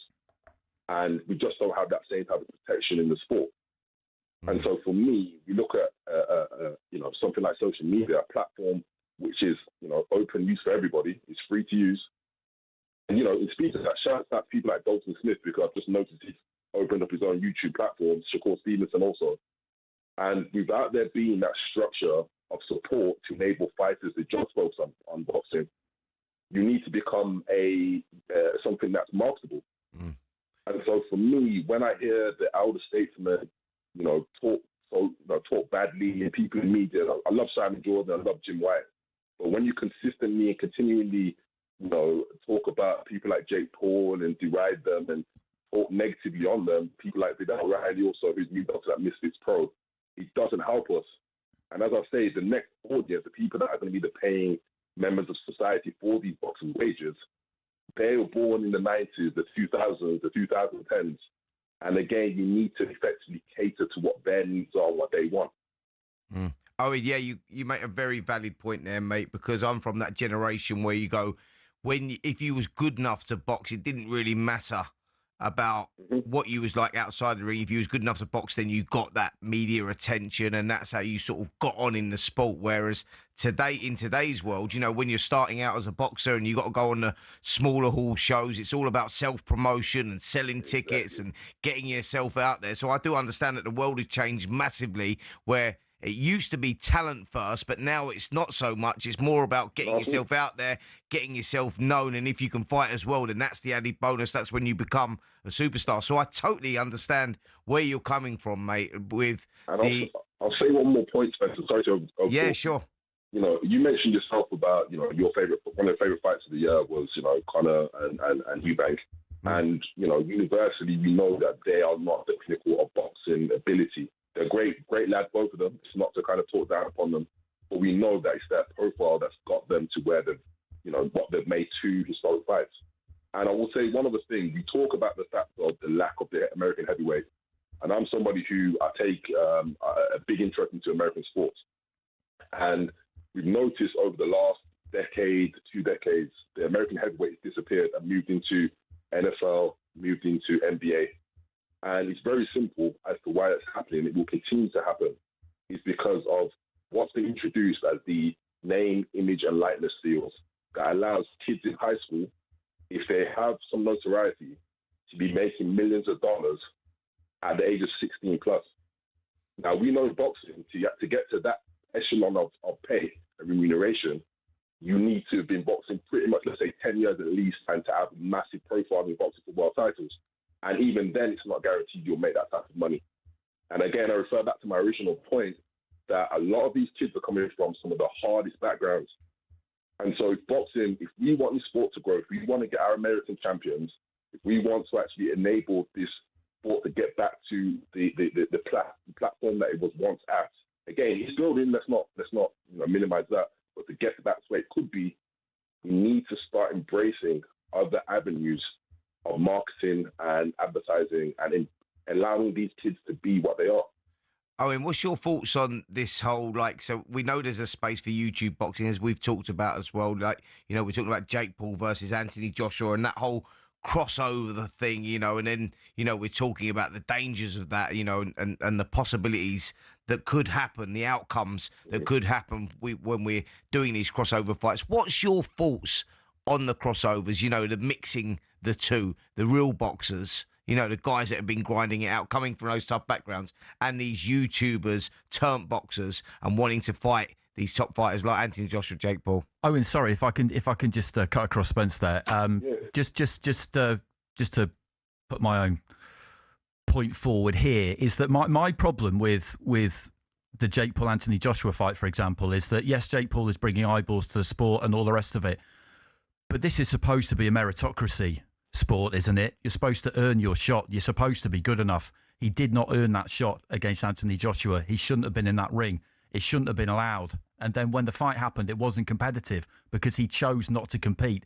And immediately after the fight, he's trying to reframe it straight away as being something that it wasn't, claiming that he won rounds and that he rocked Joshua. That's my problem with that kind of thing, is that this is a skill sport. It has to be on merit. You can't have people just blagging their way to a high level because they've got a lot of followers on YouTube. That's my worry with it. But that's what the amateurs are for. The pros is a business. The amateurs are for meritocracy.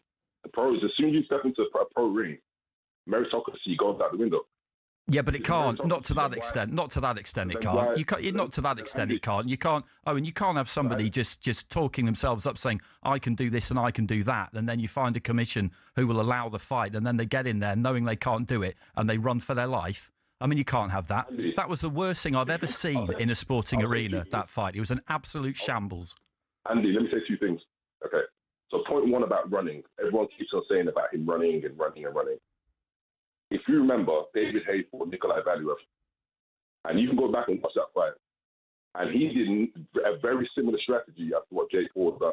He's up against a guy who's significantly bigger, so David Haye got on his back foot, ran around the ring, and spotted opportunities to hit and score shots from Nikolai Valuev. It's nothing like the same. Yeah, David Haye was actually he had a strategy, and he was landing shots, and he won the fight. Actually, won it quite fair. But Jake Paul run like a rabbit. I think that's Andy's point.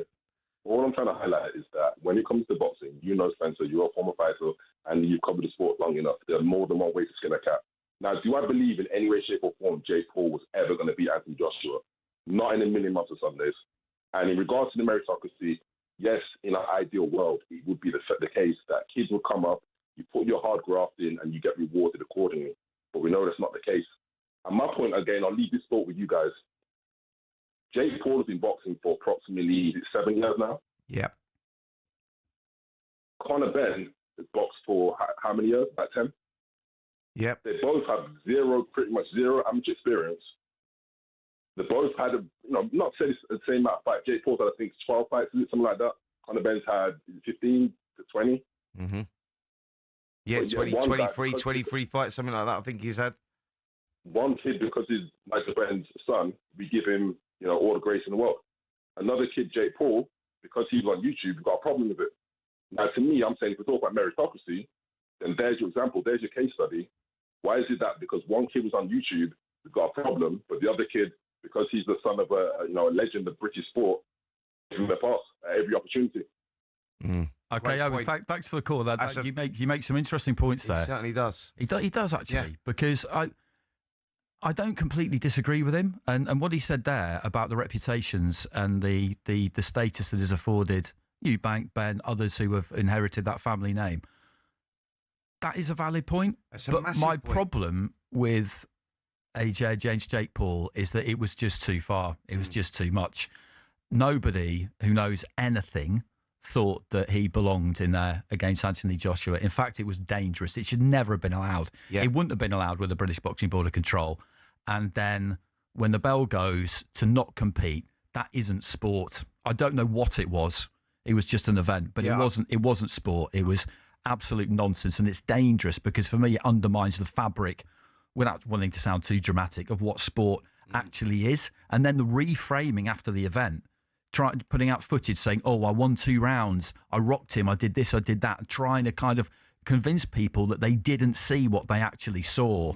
That is not for me. No, listen, I totally get where you're coming from, and I think that Owen made some great points as well. It was an interesting chat, that was. It really was, because listening to it from his side, what he's saying there about meritocracy and all of that sort of stuff. There's a lot of valid points that you had in there, and I've just for me, I get that this changing of the times and this new space and having to sell yourself, social media being a big part of that. Even if you're a great fighter, if you don't sell yourself, you're not really getting the opportunity, because it's about being known now. It's a numbers game that we live in now, a numbers world, that we live in now. So I totally understand all of that. But our point was, and I think that you'll back me on this one, you go, at what cost? Like, you go, there is a cut-off point. We're talking about fighters and a certain cut-off point. You go, when you're talking about active, top-tier heavyweights in Anthony Joshua, forget when people think he's fallen off the wagon a little bit. He's still a top-tier heavyweight going in against a kid that, no disrespect, was on Disney Channel a few years ago and is now just sort of he's done well to get to where he's got to. But my point is, you go, their worlds apart here. Yeah. And this is for the sake of, you're talking about the sport has the weight of this on its shoulders. God forbid something goes wrong. There is, we don't play boxing. No, that's it. And that's the point. And that's why the fact that there is no governing body to just step in and say, right, this isn't happening. The fact that we don't have that, and you will always find a commission who will happily put it on because it will make them money. That's the real problem here, because there aren't those checks and balances in place. But that was interesting. He makes some good points. It makes my heart sink slightly when he says, meritocracy is for the amateurs, the pros is a business, because he is right. He's 100% right. He is right, but at the same time, we've got to try and keep a hold of it. Otherwise, where are we going to end up? And maybe we'll find out in the next hour or so, because we've still got a bit of gas left in the tank here yet for our discussion of 2025 and a look ahead to 2026. This is Fight Night on talkSPORT.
Welcome back to Fight Night on talkSPORT with me, Andy Clark, and Spencer Oliver. We've got plenty to get through yet before we leave you at midnight. It's the final Saturday fight night of the year, so we're looking at all things 2025 and having a bit of a look ahead to 2026 as well. Well, I said a few minutes ago that Luke Litter made his boxing-style ring walk into the mob, the bear pit, the throng at Alexandra Palace. So let's head over there now. It's round 3 of the darts. Here's Ian Dante.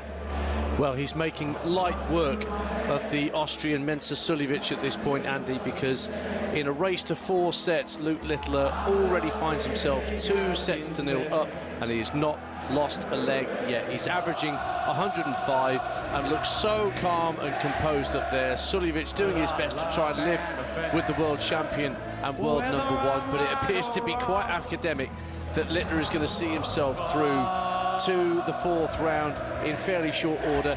Just to remind you, earlier tonight, the number 4 seed went out. Stephen Bunting beaten in a deciding set by another Englishman, James Hurrell, on what is only his 2nd appearance at Alexander Palace.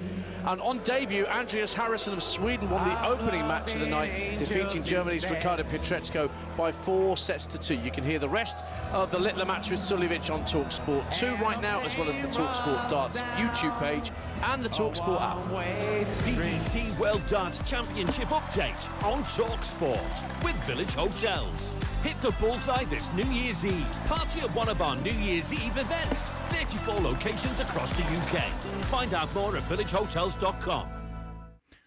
Well, as we've been saying, it's been another interesting year. There is never a dull year in the sport of boxing. So let's look back at some of the best moments that unfolded right here on talkSPORT. You two ran into each other at the airport, is that right, before the first fight? Yeah. And I'm led to believe that Ben rubbed you up the wrong way.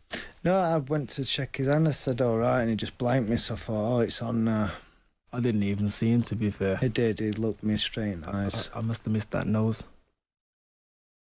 He's not learned, though, has he?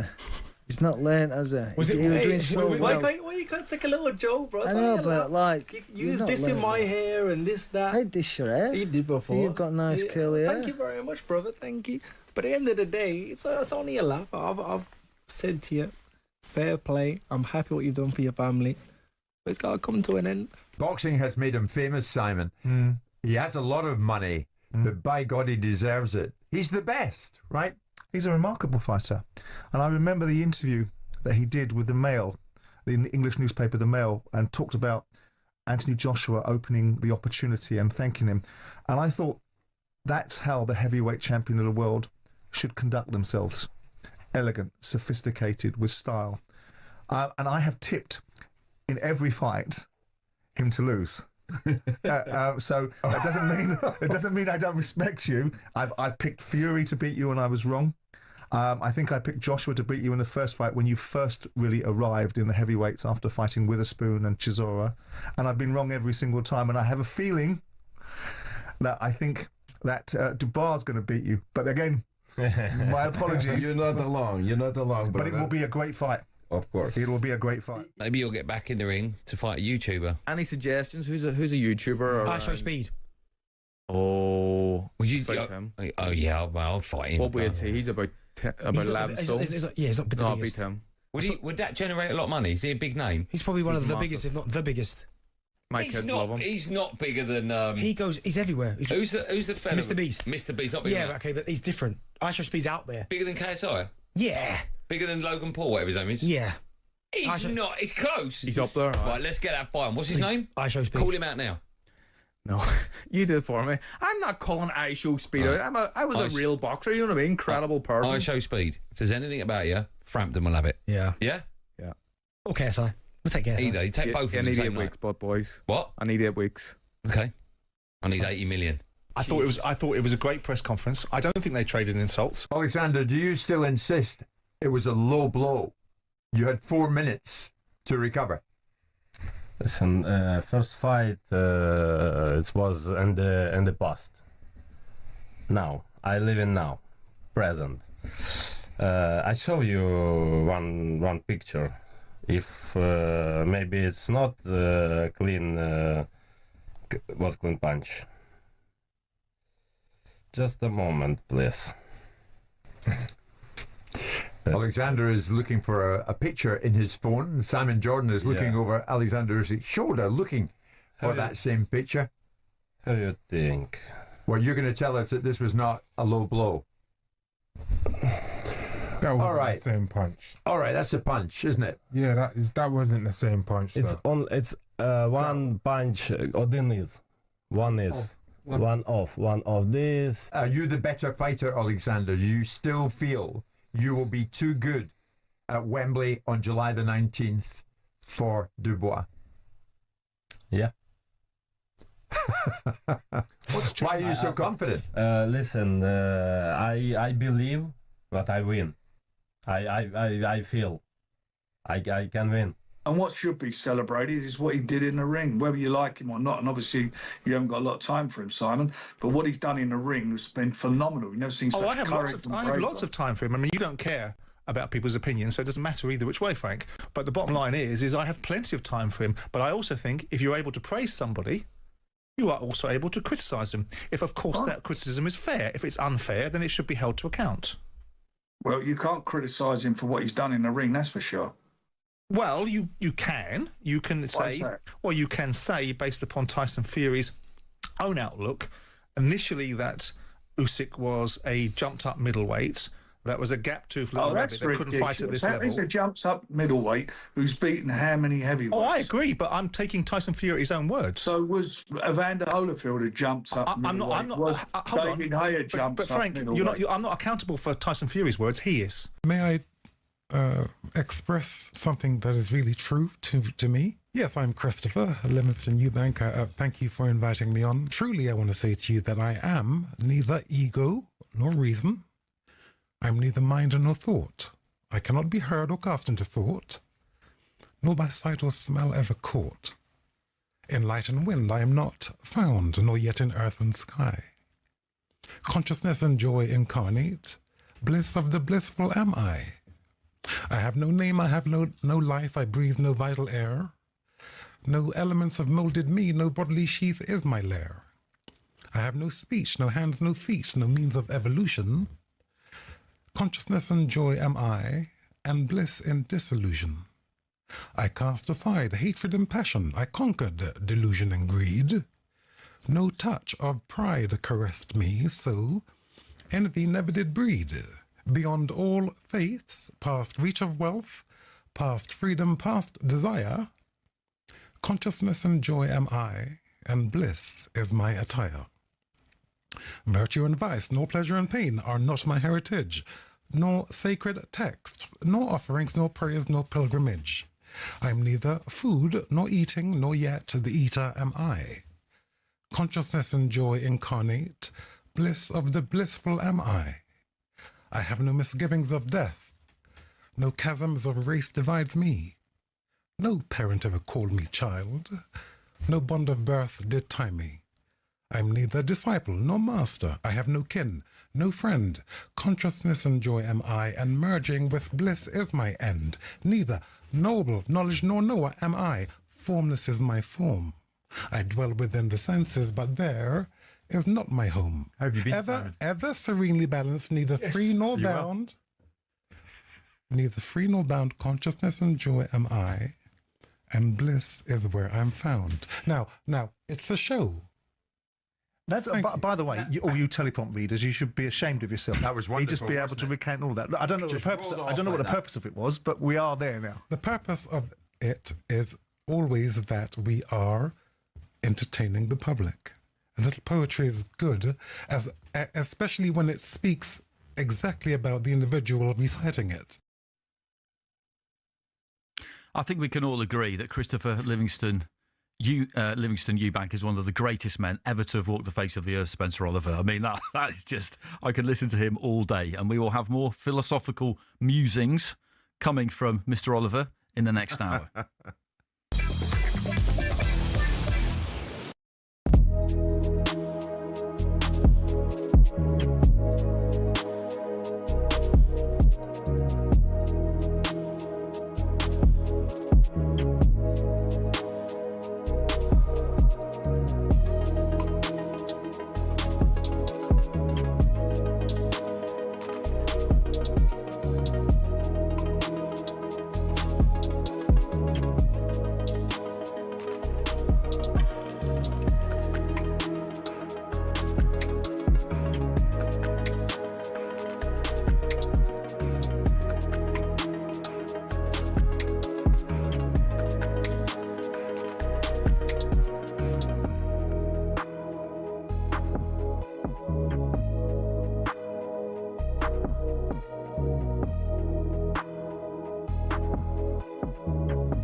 Tyson Fury, Floyd Mayweather, Canelo Alvarez.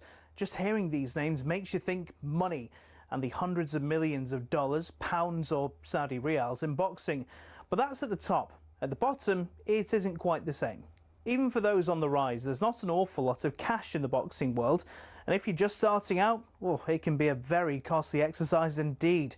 But don't take my word for it. Here's the former European champion, talkSPORT's Spencer Oliver. You're turning professional and you're boxing, let's say, York Hall on a non-televised fight. You have to sell tickets to earn any money, but you have to cover the wages of your opponent as well. So if you don't have the ability to be able to sell enough tickets, you effectively have to pay to fight. A far cry then from Jake Paul facing Mike Tyson in 2024, when the purse was reported to be around £48 million. But the vast amounts of cash lining the top dog's pockets isn't the norm in a typical fight. Let's say you're lucky and you get between 5 and 10 grand. You're going to get 10 grand max for that. 10% goes to the trainer, 25% goes to the manager. Then we've got the tax man to pay as well. So we're cutting that money in at least half. So now you've got 5 grand for a 10-week camp. So you're talking about a guy here earning, he might be clearing 500 quid a week. How do you support a family on that? So boxers chase the dream. And, you know, there's probably 2% of them that actually make it. So say you do make it and you start to rise up the ranks. Strikers Boxing, a training academy, says the mid-tier fighters can earn more, somewhere between £10,000 and £50,000 a fight, depending on record, profile, opponent and popularity of weight class. It's only at the top level does the real cash start flowing in, with the top-tier professionals, i.e. those going for titles, earning 6 figures a fight. Something else you'll have heard of is the terms prize fighter or journeyman. A prize fighter is, as it sounds, someone who picks up fights where they can and gets a nice big check if they win. Journeymen are the fighters who take on up-and-comers, effectively used for experience in the ring. Even if they're going up against the real prospects, a young Anthony Joshua, for example, these guys will be lucky to earn more than 10 grand. So the average boxer isn't as rich as you'd think.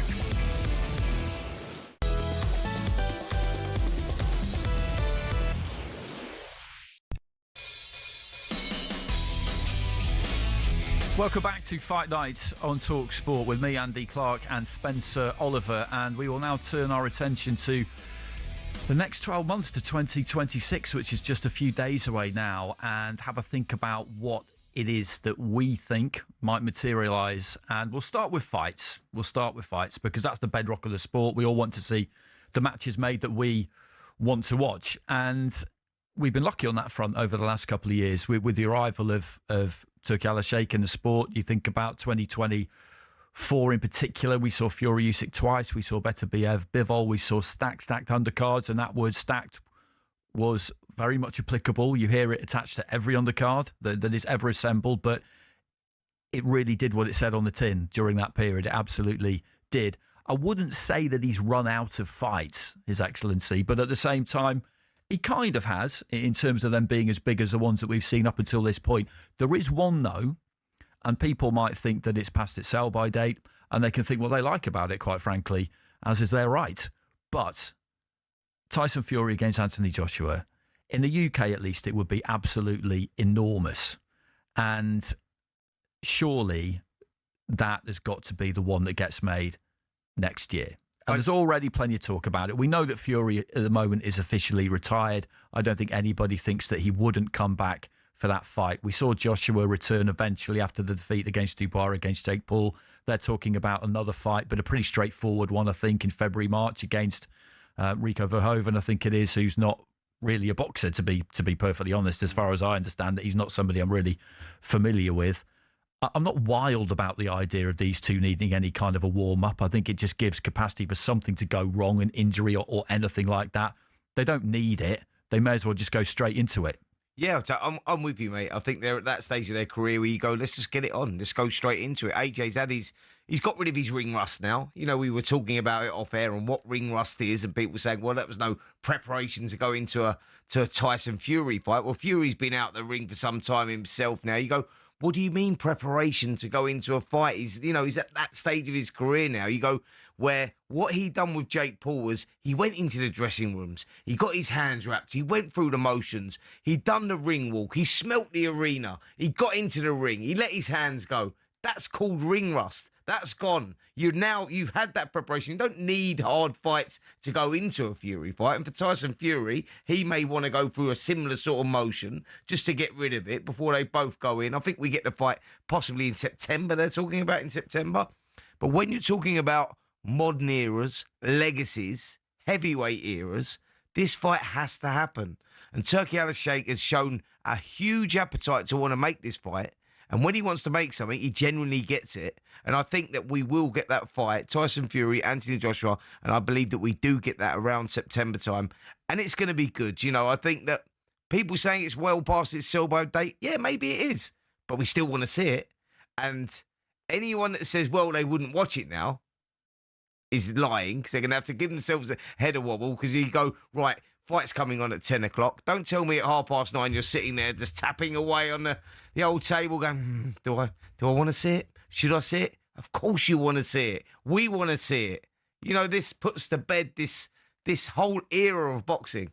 Yeah, market forces dictate whether things happen or not, basically, don't they? And that's why I just think this is going to happen, because Usyk looks like he wants to fight with Wilder. I don't think that'll be particularly competitive, but Usyk's certainly the right to do what he wants. Yeah. Fury's talked about, I want to fight Usyk again. People don't want to watch that for a third time, as good as those two fights were, because we've already seen it, whereas we haven't already seen this. And as we talked about earlier with Chris Eubank and Conor Benn, it doesn't matter if they're both still not at the absolute peak of their powers. Are they in similar places in their careers? You would argue that they are. Mm-hmm. So in that regard, it's looks like a fairly even match to me. Fury supporters will say, nah, Tyson's far too good and all the rest of it. AJ fans will say something different, and we need to find out. Yeah, absolutely. Totally agree with you. And you mentioned one there, Alexander Usyk and Deontay Wilder, and people saying, I don't want to see that fight. You know, Deontay Wilder's well past his sell-by date, the Zhale Zhang knockout. We saw that, and, you know, he's a shell of his former self, being beat by Joseph Parker as well. Yeah, and he said that he had his reasons for that, personal problems outside of the ring.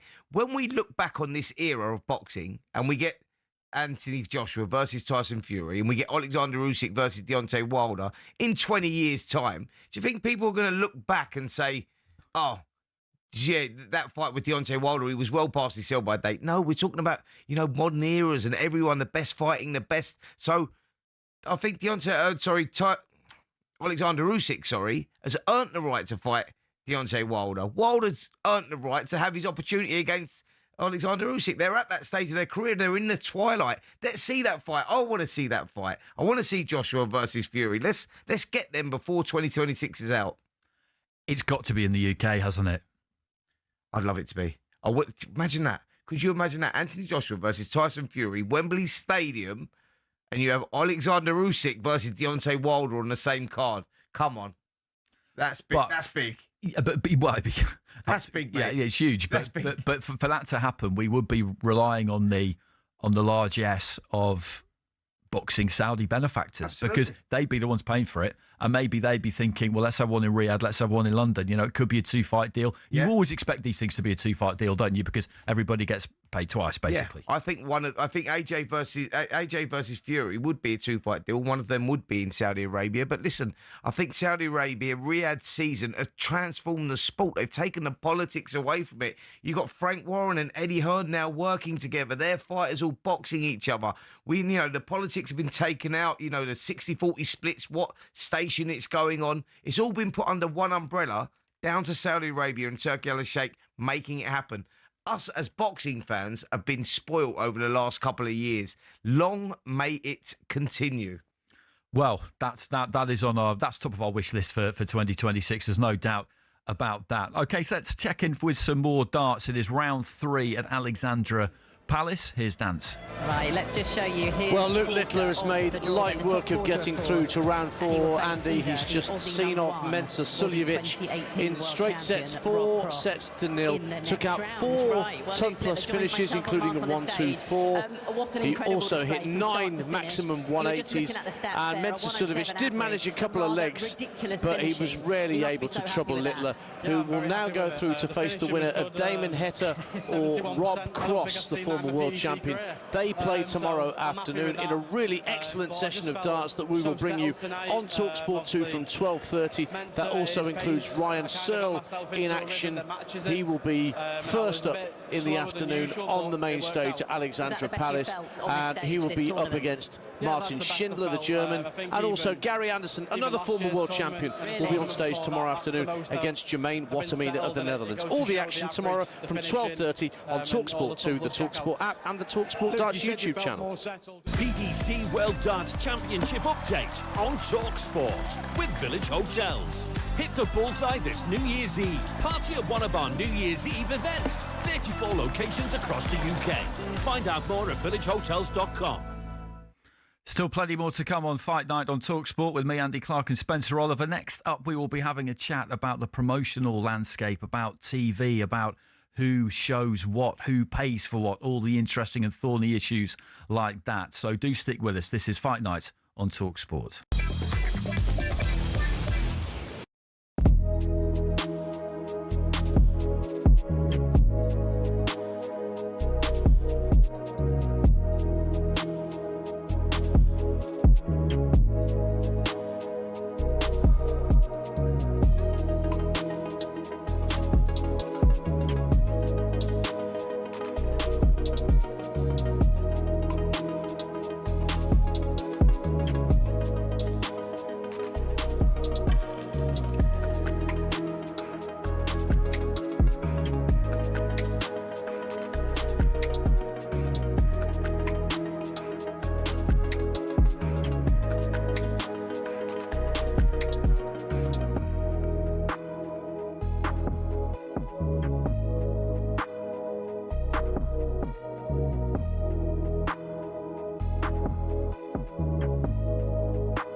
Welcome back to Fight Night on talkSPORT with me, Andy Clark, and Spencer Oliver. The final bell is not that far away. We're both just summoning up our reserves to go toe-to-toe for a little bit longer. And a few minutes ago, we were talking about Anthony Joshua against Tyson Fury, the prospect of that, the very real prospect of that. An interesting thing about that, and this leads us into a discussion of some other areas of the sport, who would show that? Because Joshua has been with DAZN for quite some time now, but most of the fights he's had since he signed that deal haven't been just on DAZN. Quite a few have been on Sky. The last one against Jake Paul obviously was on Netflix, and DAZN allowed that. But who would show that fight? Because it's a really, really big fight in the UK. Would Netflix look at that and just think, we must have this? And if they did think we must have this, would they get it? Or would DAZN, for example, have to just dig their heels in and say, no, absolutely not, under no circumstances, this is the fight that we basically signed you for, this must be on our platform?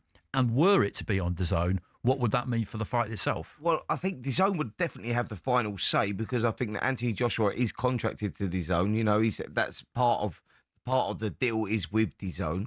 I think Tyson Fury, obviously being with Frank Warren's got that deal with DAZN as well. And I think that Netflix paid DAZN a phenomenal amount of money for Anthony Joshua to be able to box on Netflix against Jake Paul to get him out of that contract to allow that to happen. But I think a fight of that magnitude, I think DAZN may have to dig their heels in there, because I think Netflix would want to show it, because I think that Anthony Joshua come out and built a new fan base off the back of Jake Paul. I think that they loved him out in America, and maybe not too many people knew about Anthony Joshua, to be fair. You know, your boxing fans did, but the wider audience didn't know about Anthony Joshua. They do now. I think that, you know, he's marketed himself very well in the States. He's built a big platform boxing Jake Paul and beating Jake Paul there. He went down a storm out there, I know that.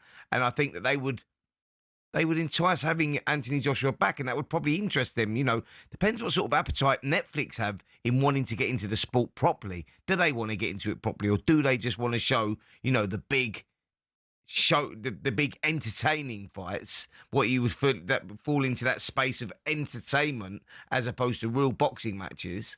You know, we don't know where Netflix is at. You know, if they want, are they just dipping their toe in the water, or do they want to get more involved in it? If they do, this is a great fight to try and pick up. But I think for DAZN, they're going to need to try and have to keep that.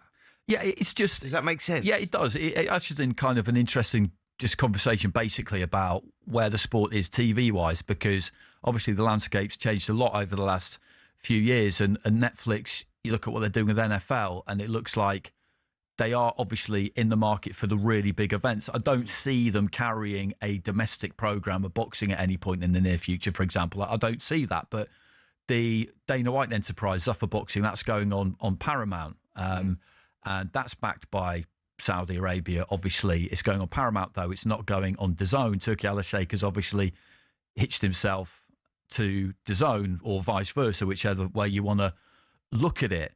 The second half of this year in the UK, there's been no Sky. And I believe that they will be back next year. I hope so. I have a mortgage.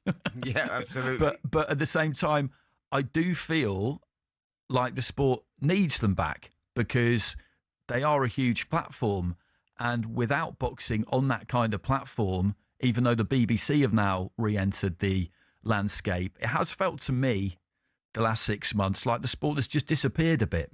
Because what kind of market penetration does DAZN really have? It's very difficult to know, because their subscriber base, their numbers, that's their business. They don't generally tend to release figures. Again, that's their business. We've got loads of friends who work on it, and my attitude has always been the same. The more people covering boxing, the better. You want everybody's numbers to be good, but whoever you're working for to be the best. You know, that's just kind of, we've all got our egos, haven't we? But it's... more people need to see the sport in the UK and in the USA. I totally get that and totally understand that. And I think that, look, with the investment of Turki Al-Sheikh and Riyadh season, Saudi Arabia, I think they've brought boxing really to the forefront, because we've been getting the fights that I talked about earlier. You know, the politics have been taken away from the sport. The promoters are working together, and we've been getting the fights that the fight fans have craved to see, and some of the fights that maybe we have missed in the past because of certain fighters contracted to certain TV broadcasters, 60-40 splits, etc., etc. That's all gone now, which is great. And now you say now it's into DAZN, and I think that certainly minimises the viewing figures for sure, because it's a new platform, and trying to get people to go over to that is more difficult than, say, if you've got Sky. Everyone's got Sky TV in their home now. So if you're a casual fan, you're just flicking through, the boxing's on. You'll watch it, but you won't go out your way to go onto DAZN to watch that. I get that as well. But with Netflix showing an interest as well, now you're looking at it going, boxing as a sport is definitely growing. There is a bigger interest in boxing for sure. And I think the more TV stations that are involved in it, and radio stations as well, etc., the more that they are, I think that better it is for the sport, because it just gives people the opportunity for that. If they've got Netflix, then great, they've got it already. They can watch the fights. If they're hardcore boxing fans, they want to download DAZN and go onto DAZN, then great, you've got it there. If you've got Sky TV, everyone's got that. Flick it on there. It's better for the sport of boxing if there's more TV stations involved. Yeah, I mean, I absolutely agree with that. And from what I understand, a few little whispers I've heard, which I probably better keep to myself rather than announce it on a national platform, but there are more people interested. There are other players interested in entering this market, because it's always been a really seductive one, hasn't it? But people look at it from outside and think kind of everything's for sale at any point in boxing, whereas in other sports you might have to wait 3 or 4 years to bid for something, and then it won't come up for another 3 or 4 years. In America, they do really long deals. Like the NBA's just done like a 10-year long deal, I think, with Amazon Prime and Sky and other people, and the NFL do long deals. Whereas with boxing, you can't look at it and just think, I could just become a promoter myself, couldn't I? And no one could really stop me from putting on an event. And I think that's why people look at it and just think, this is for us. We can get in here and mix things up a bit. The Wild West. That's what boxing is. Yeah. It is the Wild West. And you get new people coming in, new platforms coming in, etc., etc. That's what makes this sport so exciting. Not just the fighters and the personalities we get inside the ring, but what goes on. The dramas that go on outside of the ring as well. But guess what?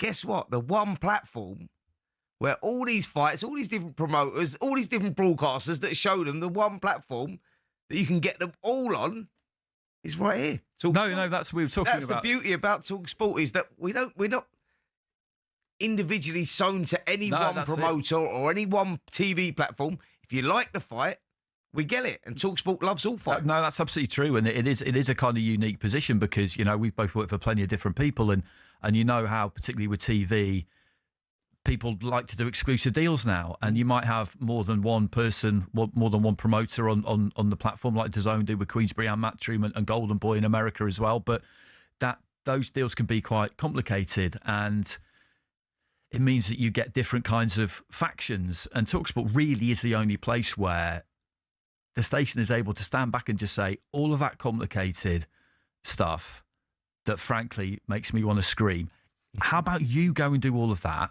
And then when you've sorted all of that out, we'll come. Yeah, it's as simple as that. It's as simple as that. It is as simple as that. It's like I think that what the advantage that talkSPORT has over all these other platforms is, you get DAZN, you only get your boxing fan that goes to watch a DAZN show and a fight. What I'm saying is, with talkSPORT, boxing fans are minimal, but you've got all your football fans and people that listen to them. So you're growing a different audience. You're touching a different audience. You're reaching a different audience that these other stations don't get. And that's the advantage of talkSPORT, having talkSPORT involved. And I think that's why the promoters and the broadcasters want talkSPORT there, because obviously you're catching new ears and new eyes that are not boxing fans. Yeah, I mean, it sounds almost like we kind of contrived this conversation to be able to turn it into a talkSPORT boxing promo, but it wasn't the intention. That's just absolutely that's just genuinely the way it turned out. But it is interesting though, because we've been at this a long time now, and things change. And the digital platform appeared in about 2010. Before that, things were completely different. Now everything's global. Now everything seems possible. Now there are a lot more places that you can go to find stuff. And for sports fans, that can be frustrating because it means numerous subscriptions. But unfortunately, that's just how it is now, isn't it? That just kind of is, that just is life. And maybe you do have to pick and choose where you're going to go and what you're going to do. But at the same time, that is not going to change back. is it? That horse is bolted. Of course it's not. No, it's the world that we live in now. It's a numbers game, and it is all about numbers. Well, another sport that's all about numbers is the darts. What a fantastic segue that was. Let's go to Alexandra Palace, round 3 of the darts with the one and only Ian Danter. Well, we'll get to him a little bit later on, but we've got about half an hour left, so we will... Next up, we've got Tony Lapidus actually coming on after the half hour, impressionist and comedian, just to give us a bit of a chuckle towards the end. And then we'll finish off with some ones to watch in 2026, and we'll have a little bit of a look back to at some people that the sport has lost. This is Fight Night on talkSPORT.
Welcome back to Fight Nights on talkSPORT. I'm Andy Clark.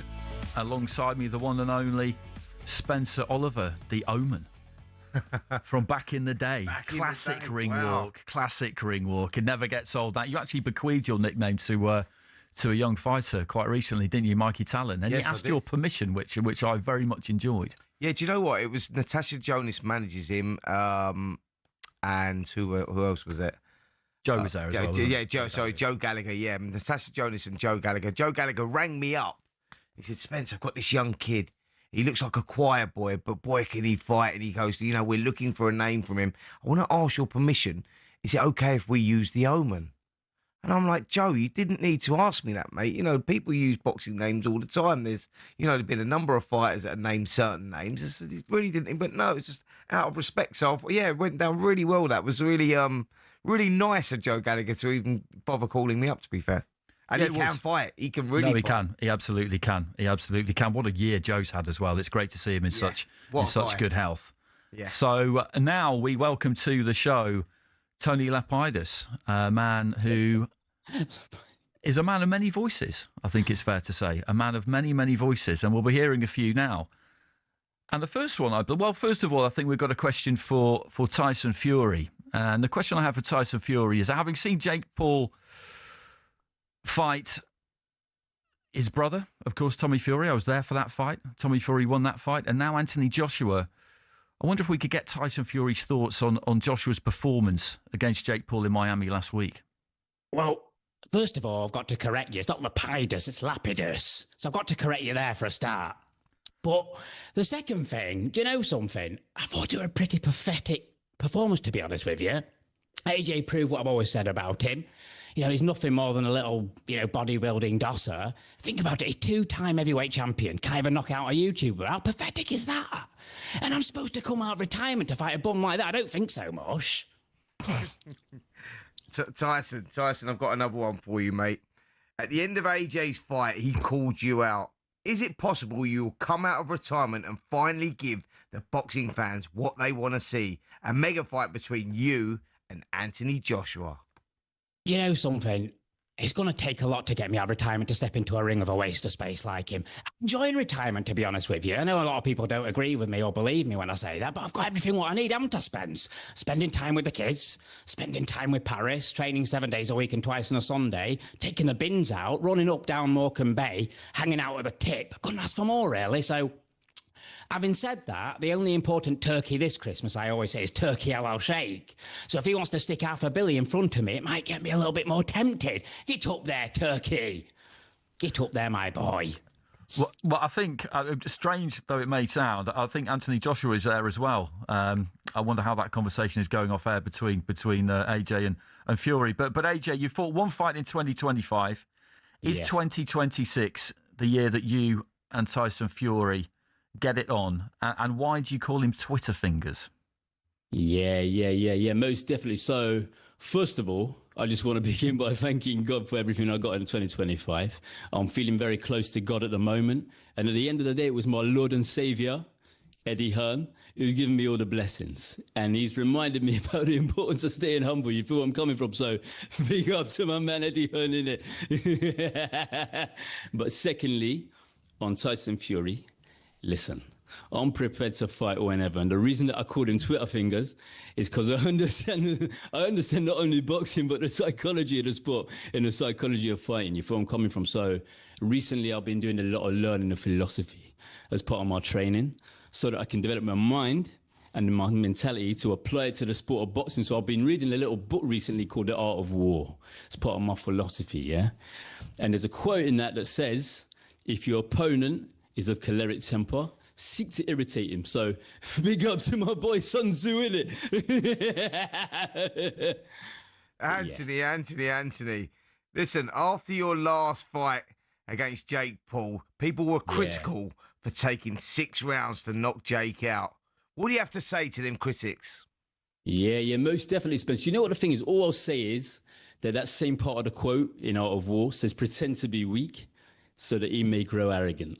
So, do you know what it is? Yeah. Instead of always focusing on the negative, focus on the chess moves that I'm taking, and focus on my philosophy and strategy. You feel where I'm coming from? You know you love that, Spence, innit? Okay, well, alongside you, this is some gathering at your end of the line. Alexander Usyk's there as well, and he's kind of the man really to go to here. He's shared a ring with Tyson Fury and AJ, twice each for the pair of them. So he knows them both well. So, Alexander, do you feel like 2026 is now or never for these two? And can you crack their heads together and make it happen? No, if they want fight, doesn't matter when. But if enough money is there for Joshua and Greedy Belly, then fight can. You know my promoter Alex Krasiuk, yes? So he know what I try to say. Alexander Usyk is trying to say that if fighters want truly for the fight to happen, nothing can stop them. The only thing that will speed up the fight for 2026 is if enough money for Anthony Joshua and Greedy Belly. Alexander, I have another question for you. If they fought, would you have a prediction on who would win? And could you say, or could you expect to see the fight in 2026? No, because both are tough, yes. But you asked me about 2026, yes. I want fight with Bronze Bomber, yes.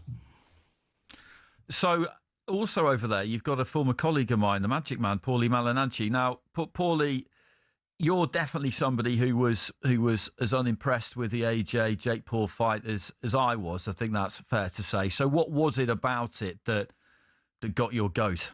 Well, honestly, man, that fight was a joke. That wasn't even a real fight. I don't know what I just watched when I watched it. I was hoping to say that at least maybe Jake Paul had the guts to get into the fight, get into the ring, but all he did was run for his life, man. Did you guys even watch the fight? Did you watch it? This guy literally tried to win. He never tried to win a second of the round. Never a single second in a round or a fight. Anthony Joshua could have cut him off a little bit earlier. I was a little bit disappointed with that, but the reason it took 6 rounds to take out Jake Paul is because the ring was so huge. Jake Paul ran for his entire life. I just wanted to leave. I couldn't believe what I was watching. Honestly, I don't know what Netflix is doing with all their money. They could be doing so much more for the sport of boxing if they just use their money a bit more wisely. I don't know what to say, man. Tony, I've got to say, mate, you got an impressive lineup out there. You got Ariel Helwani out there as well, and he done the post-fight interview for Anthony Joshua. And Anthony Joshua always gives interesting post-fight interviews. So I've got to ask Ariel about this post-fight interview he had with Anthony Joshua, and how did he feel with Anthony Joshua putting his hands on his shoulders at the end of the fight? Ariel? Yeah, you know what? That was one of the most intense interviews I've ever had. Before or after a fight, that's one of the most intense I've ever done. You guys saw him put his hand on my shoulders, right? You saw that? You guys saw that? Yeah. Right? And he looked into my soul, and I don't know that people give Anthony Joshua they give him a hard time, right? They give him a hard time. They say it's not a real fight. You know, why did it take so long? But at the same time, I think if he'd have ended it too fast, I really think people would have just said it's not a real fight. So I give props to both fighters, right? Okay, so Nigel Benn, the Dark Destroyer. This is quite a collection of people, isn't it? Tyson Fury, AJ, Usyk, Alex Krasiuk, Paulie Malignaggi, Ariel Helwani, and Nigel Benn. I mean, the dinner party conversation there would be pretty interesting. Dinner parties having there, mate. Indeed. We had Conor Benn against Chris Eubank Jr. this year. So, Nigel, I saw you during fight week. You were loving it. You were there for pretty much all the events. You're obviously very, very proud to see your son make such a great comeback in the second fight. I'm sure you're proud of his performance in the first fight as well. What did it mean for the Benn legacy to get that win? Oh my gosh, I'm the proudest dad of the year in 2025. I'm so proud of my son Connor. You know, 'cause he proved that everything's possible, mate. It don't matter what you've been through, you know, the accusations, the lawsuit, the lows, all that rage that Connor has that he wasn't able to contain, and the egg. And then the defeat, oh my gosh, he's been through so much, and yet he's managed to come out on top. So I'm so proud of him, mate. In 2025, you know, he's proved that he's a better boxer than I ever was. So I'm so proud, mate. Nigel, I've got to ask you, mate, do you feel that gave you closure on this historic family rivalry, and that meaning you and Chris Eubank Sr. can now finally be friends? To be honest, mate, as much as I wish I could be friends with him, I can't stand the geezer. You know, I said to Connor, you better win this second fight, mate. You better win it, otherwise I'm going to have to go take care of business and fight him for a third time. And oh my gosh, I don't want to have to do that. Well, I mean, you're sitting next to him, I think, aren't you? So that was quite a bold thing to say, because in the back of that quite packed caravan, we've also got Chris Eubank Sr., one of the greatest men, as I said earlier on, ever to stride the face of the earth. And Chris, You're proud of Chris Jr., aren't you? I mean, he lost the second fight, but he won the first fight. But, triumph, defeat, both imposters the same, that kind of thing. Which is Rudyard Kipling's F. Am I proud of my son? Okay, so how should I put this? Love. I love my son. And when he fought in that first fight with Mr. Ben, he demonstrated what his daddy taught him, the daddy that he will never be. He demonstrated what a wonderful daddy that I was to him. He exhibited the precepts of Queen Elizabeth II, the perfect beacon, the boss. Yes. So I'm proud of him. Chris, I've got to ask you, while we've got you, mate, Simon Jordan said in his latest interview that you sometimes let your ego as a father get in the way of your son. He also said there's rumours that this Christmas you played Secret Santa and you weren't happy that your son about it all. Can you tell us about that? What went on with this Secret Santa? Well, Mr. Jordan he's a journalist and he doesn't know boxing because he's never felt it. So these rumors of which you speak, I will only say this. Indeed, we played Secret Santa, we did, which means I played Father Christmas, and my son disobeyed the rules. He repeatedly referred to me as Father Christmas instead of Sugar Daddy Christmas, and I was a fantastic sugar daddy to him. And so, okay, so this was against the rules of Secret Santa, which is dangerous. Rastafari. So, I mean, I kind of wondered, Spencer. I got quite a late call to come in and host this with you tonight, and I just wondered to myself, like, where's the G-man? Where's Gareth A. Davis? And now I know because he is also in the caravan with everybody else tonight. So, G-Force. The notorious GAD, of all the amazing boxing moments from 2025, what's your highlight been? Well, I'm not going to do this without a wig. So, gosh, that is a hard one. I think you've got to say the egg in terms of press conferences. Yeah, the egg.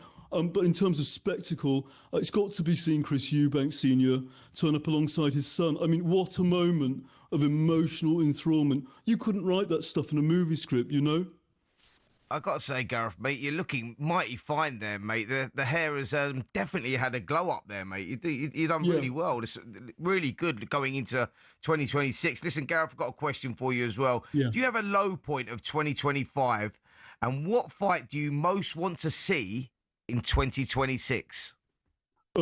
Well, look, I know that this was at the back end of 2024, but the consequences have lasted into 2025 for me. The lowest point was when Big John told me that I'm no longer welcome in his house anymore, including for dinner, by the way. And I kid you not, Spence, I've not had a good sweet and sour chicken since my last dinner with Big John. Bosh. And neither of you, because if you remember, he was very upset with you as well. I'm banned as well, mate. But regarding 2026, surely it's got to be the AJ Fury fight, surely this year. But can I just ask you both something I've always wanted to know? Do you shower in that studio? do you have a shower on the days you go on air or not? We do. It's just a question of whether it's together or not. You know, we always shower. It's just whether we do it singly or as a pair. Yeah, I just always wanted to know. Yeah, I'm sorry, Gareth, but some things we like to keep secret. You know, we like to keep you guessing because we know you're that guy, Gareth, don't we? We know you're that guy. Yeah. We do know that, actually. Yes, we do. But keep stum about that. Yes. Okay. Thanks very much. That was great fun. That was really, really good fun. Tony Lapidus, apologies for the mispronunciation. Terrific. Yeah, What was your favourite one there? Oh, I liked them all, mate. I just think he's fantastic. That was good. That was really good. So good. I mean, I love the fact that he puts a wig on when he does Gareth. Yeah, getting into character. Absolutely fantastic. I'll tell you what, Nigel Benn was brilliant as well. Nigel Benn was really good. Benn was really good. All of them were excellent, mate. I'm hoping that Tony does Andy Clark one soon and the Spencer Oliver one because, you know, I think that was maybe missing off the list. No, I know what you mean. I feel a bit left out. But we do have a little bit longer left. We've got about 10 minutes or so and we'll be getting to some fighters to look out for next year and also having a look back at some people that we lost in 2025. This is Fight Night on talkSPORT.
Welcome back to Fight Night on talkSPORT. Thanks for joining us this evening. We're nearly at the end of the show. We've got about 10 minutes remaining, myself and Spencer. So, Spence, let's just have a couple of names from you to look out for next year for fight fans. Names that maybe people might not necessarily know. Well, I'll tell you a name that's going to burst onto the scene. He's managed by Sonny Edwards, actually. He's from York. His name's Leo Atang. And this kid can fight. He's 3-0. All first-round knockouts. He's a heavyweight. He's only 18 years of age. He won the World Championships under 19s as an amateur.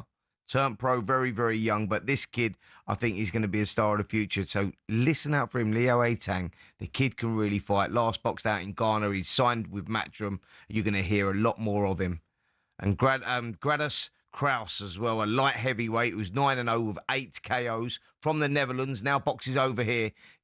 Sheer excitement. The kid's very heavy-handed, and we're going to hear a lot more of him as well. He's the WBO European champion at the moment, but this kid's going to go from strength to strength. He was boxing on GBM shows. He's now just done a deal with Ben Shalom. You'll be seeing him on BBC Sport more. Big character of the sport. So those two names there for me are sort of standouts and ones to keep your eye on. Okay, so I've got a couple. Somebody who has just won the English flyweight title, Hamza Udin, somebody I watched in the amateurs a lot, 2-time senior elite champ, was kind of in a bit of a queue or behind the established number one at GB, so didn't stick around and try and make Paris. He turned over. He's 21 years old. Really good fighter. Very exciting to watch. And the middleweight from up Manchester way, Mario Silva, trained by his dad out of Collyhurst and Moston. He understands the game. Yeah, he knows how to market himself, and he can fight as well. So, there's a couple for you. Tia May Ayton as well. She's a fighter on the rise, certainly. And just before we go, we'll just mention some fighters that we've lost over the course of the last year, because this is always something that happens. It's a dangerous sport, and there have been some fighters this year who've lost their lives as a result of their efforts in the ring. John Cooney is one. Irish super featherweight. He passed away in February after suffering a brain injury. In Japan, we had two fighters who suffered injuries on the same card. That was in August 2025. They passed away from those injuries. Shigetoshi Kotari and Hiromasa Urakawa. Georgia O'Connor. A lot of people knew Georgia. Passed away from cancer in May 2025. That came as a terrible shock to so many people. In terms of very well-known names, Joe Bugner, at the good age of 75, the former British, European and Commonwealth heavyweight champion. He passed away in September. Big George Foreman, 2-time world heavyweight champion, one of the greatest stories of all time, Olympic gold medalist as well. He left us in March 2025. The one that shocked us the most, though, Spencer, was Ricky Hatton in September this year as well. Two-weight world champion. Absolutely beloved. Somebody you knew well. So let's just finish the show with a little bit of a conversation about him, because he was something else, wasn't he? He really was something was. else. He really wasn't. But before I finish on that Ricky Hatton one, because he's someone that was very close to my heart. There's another one, Georgia O'Connor. I wanted to give her a little mention as well, because when she got sick, we sort of ended up talking a lot, and sort of like, we sort of, I built a really good relationship with her. She was such a sweet, beautiful little soul. She really was. We used to see her around, and she used to box on the boxer show, so I knew her, and she was always bubbly and very alive. Great little fighter, excellent amateur, brilliant pro as well. And I built this relationship with her when she was ill, and I was sort of talking to her on a regular basis. And then obviously she passed at the young, tender age of 25. It was really, really sad. But what a lovely little soul she was, and she will be sorely missed. And then moving on to Ricky Hatton, look, I've known Ricky for a long, long time. We had some brilliant nights out. We all know that. When he boxed Costa Zoo in 2005, I remember picking up Frank Bruno, actually. He was staying at Champneys at the time. I went to pick Frank Bruno up, and we're driving up there. Me and Frank were in the car, and I'm going, look, Ricky's a great little fighter, but he's boxing Costa Zoo here. We're talking about a pound star, and he's been WBU champion, Ricky, now boxing for this IBF title, and step too far.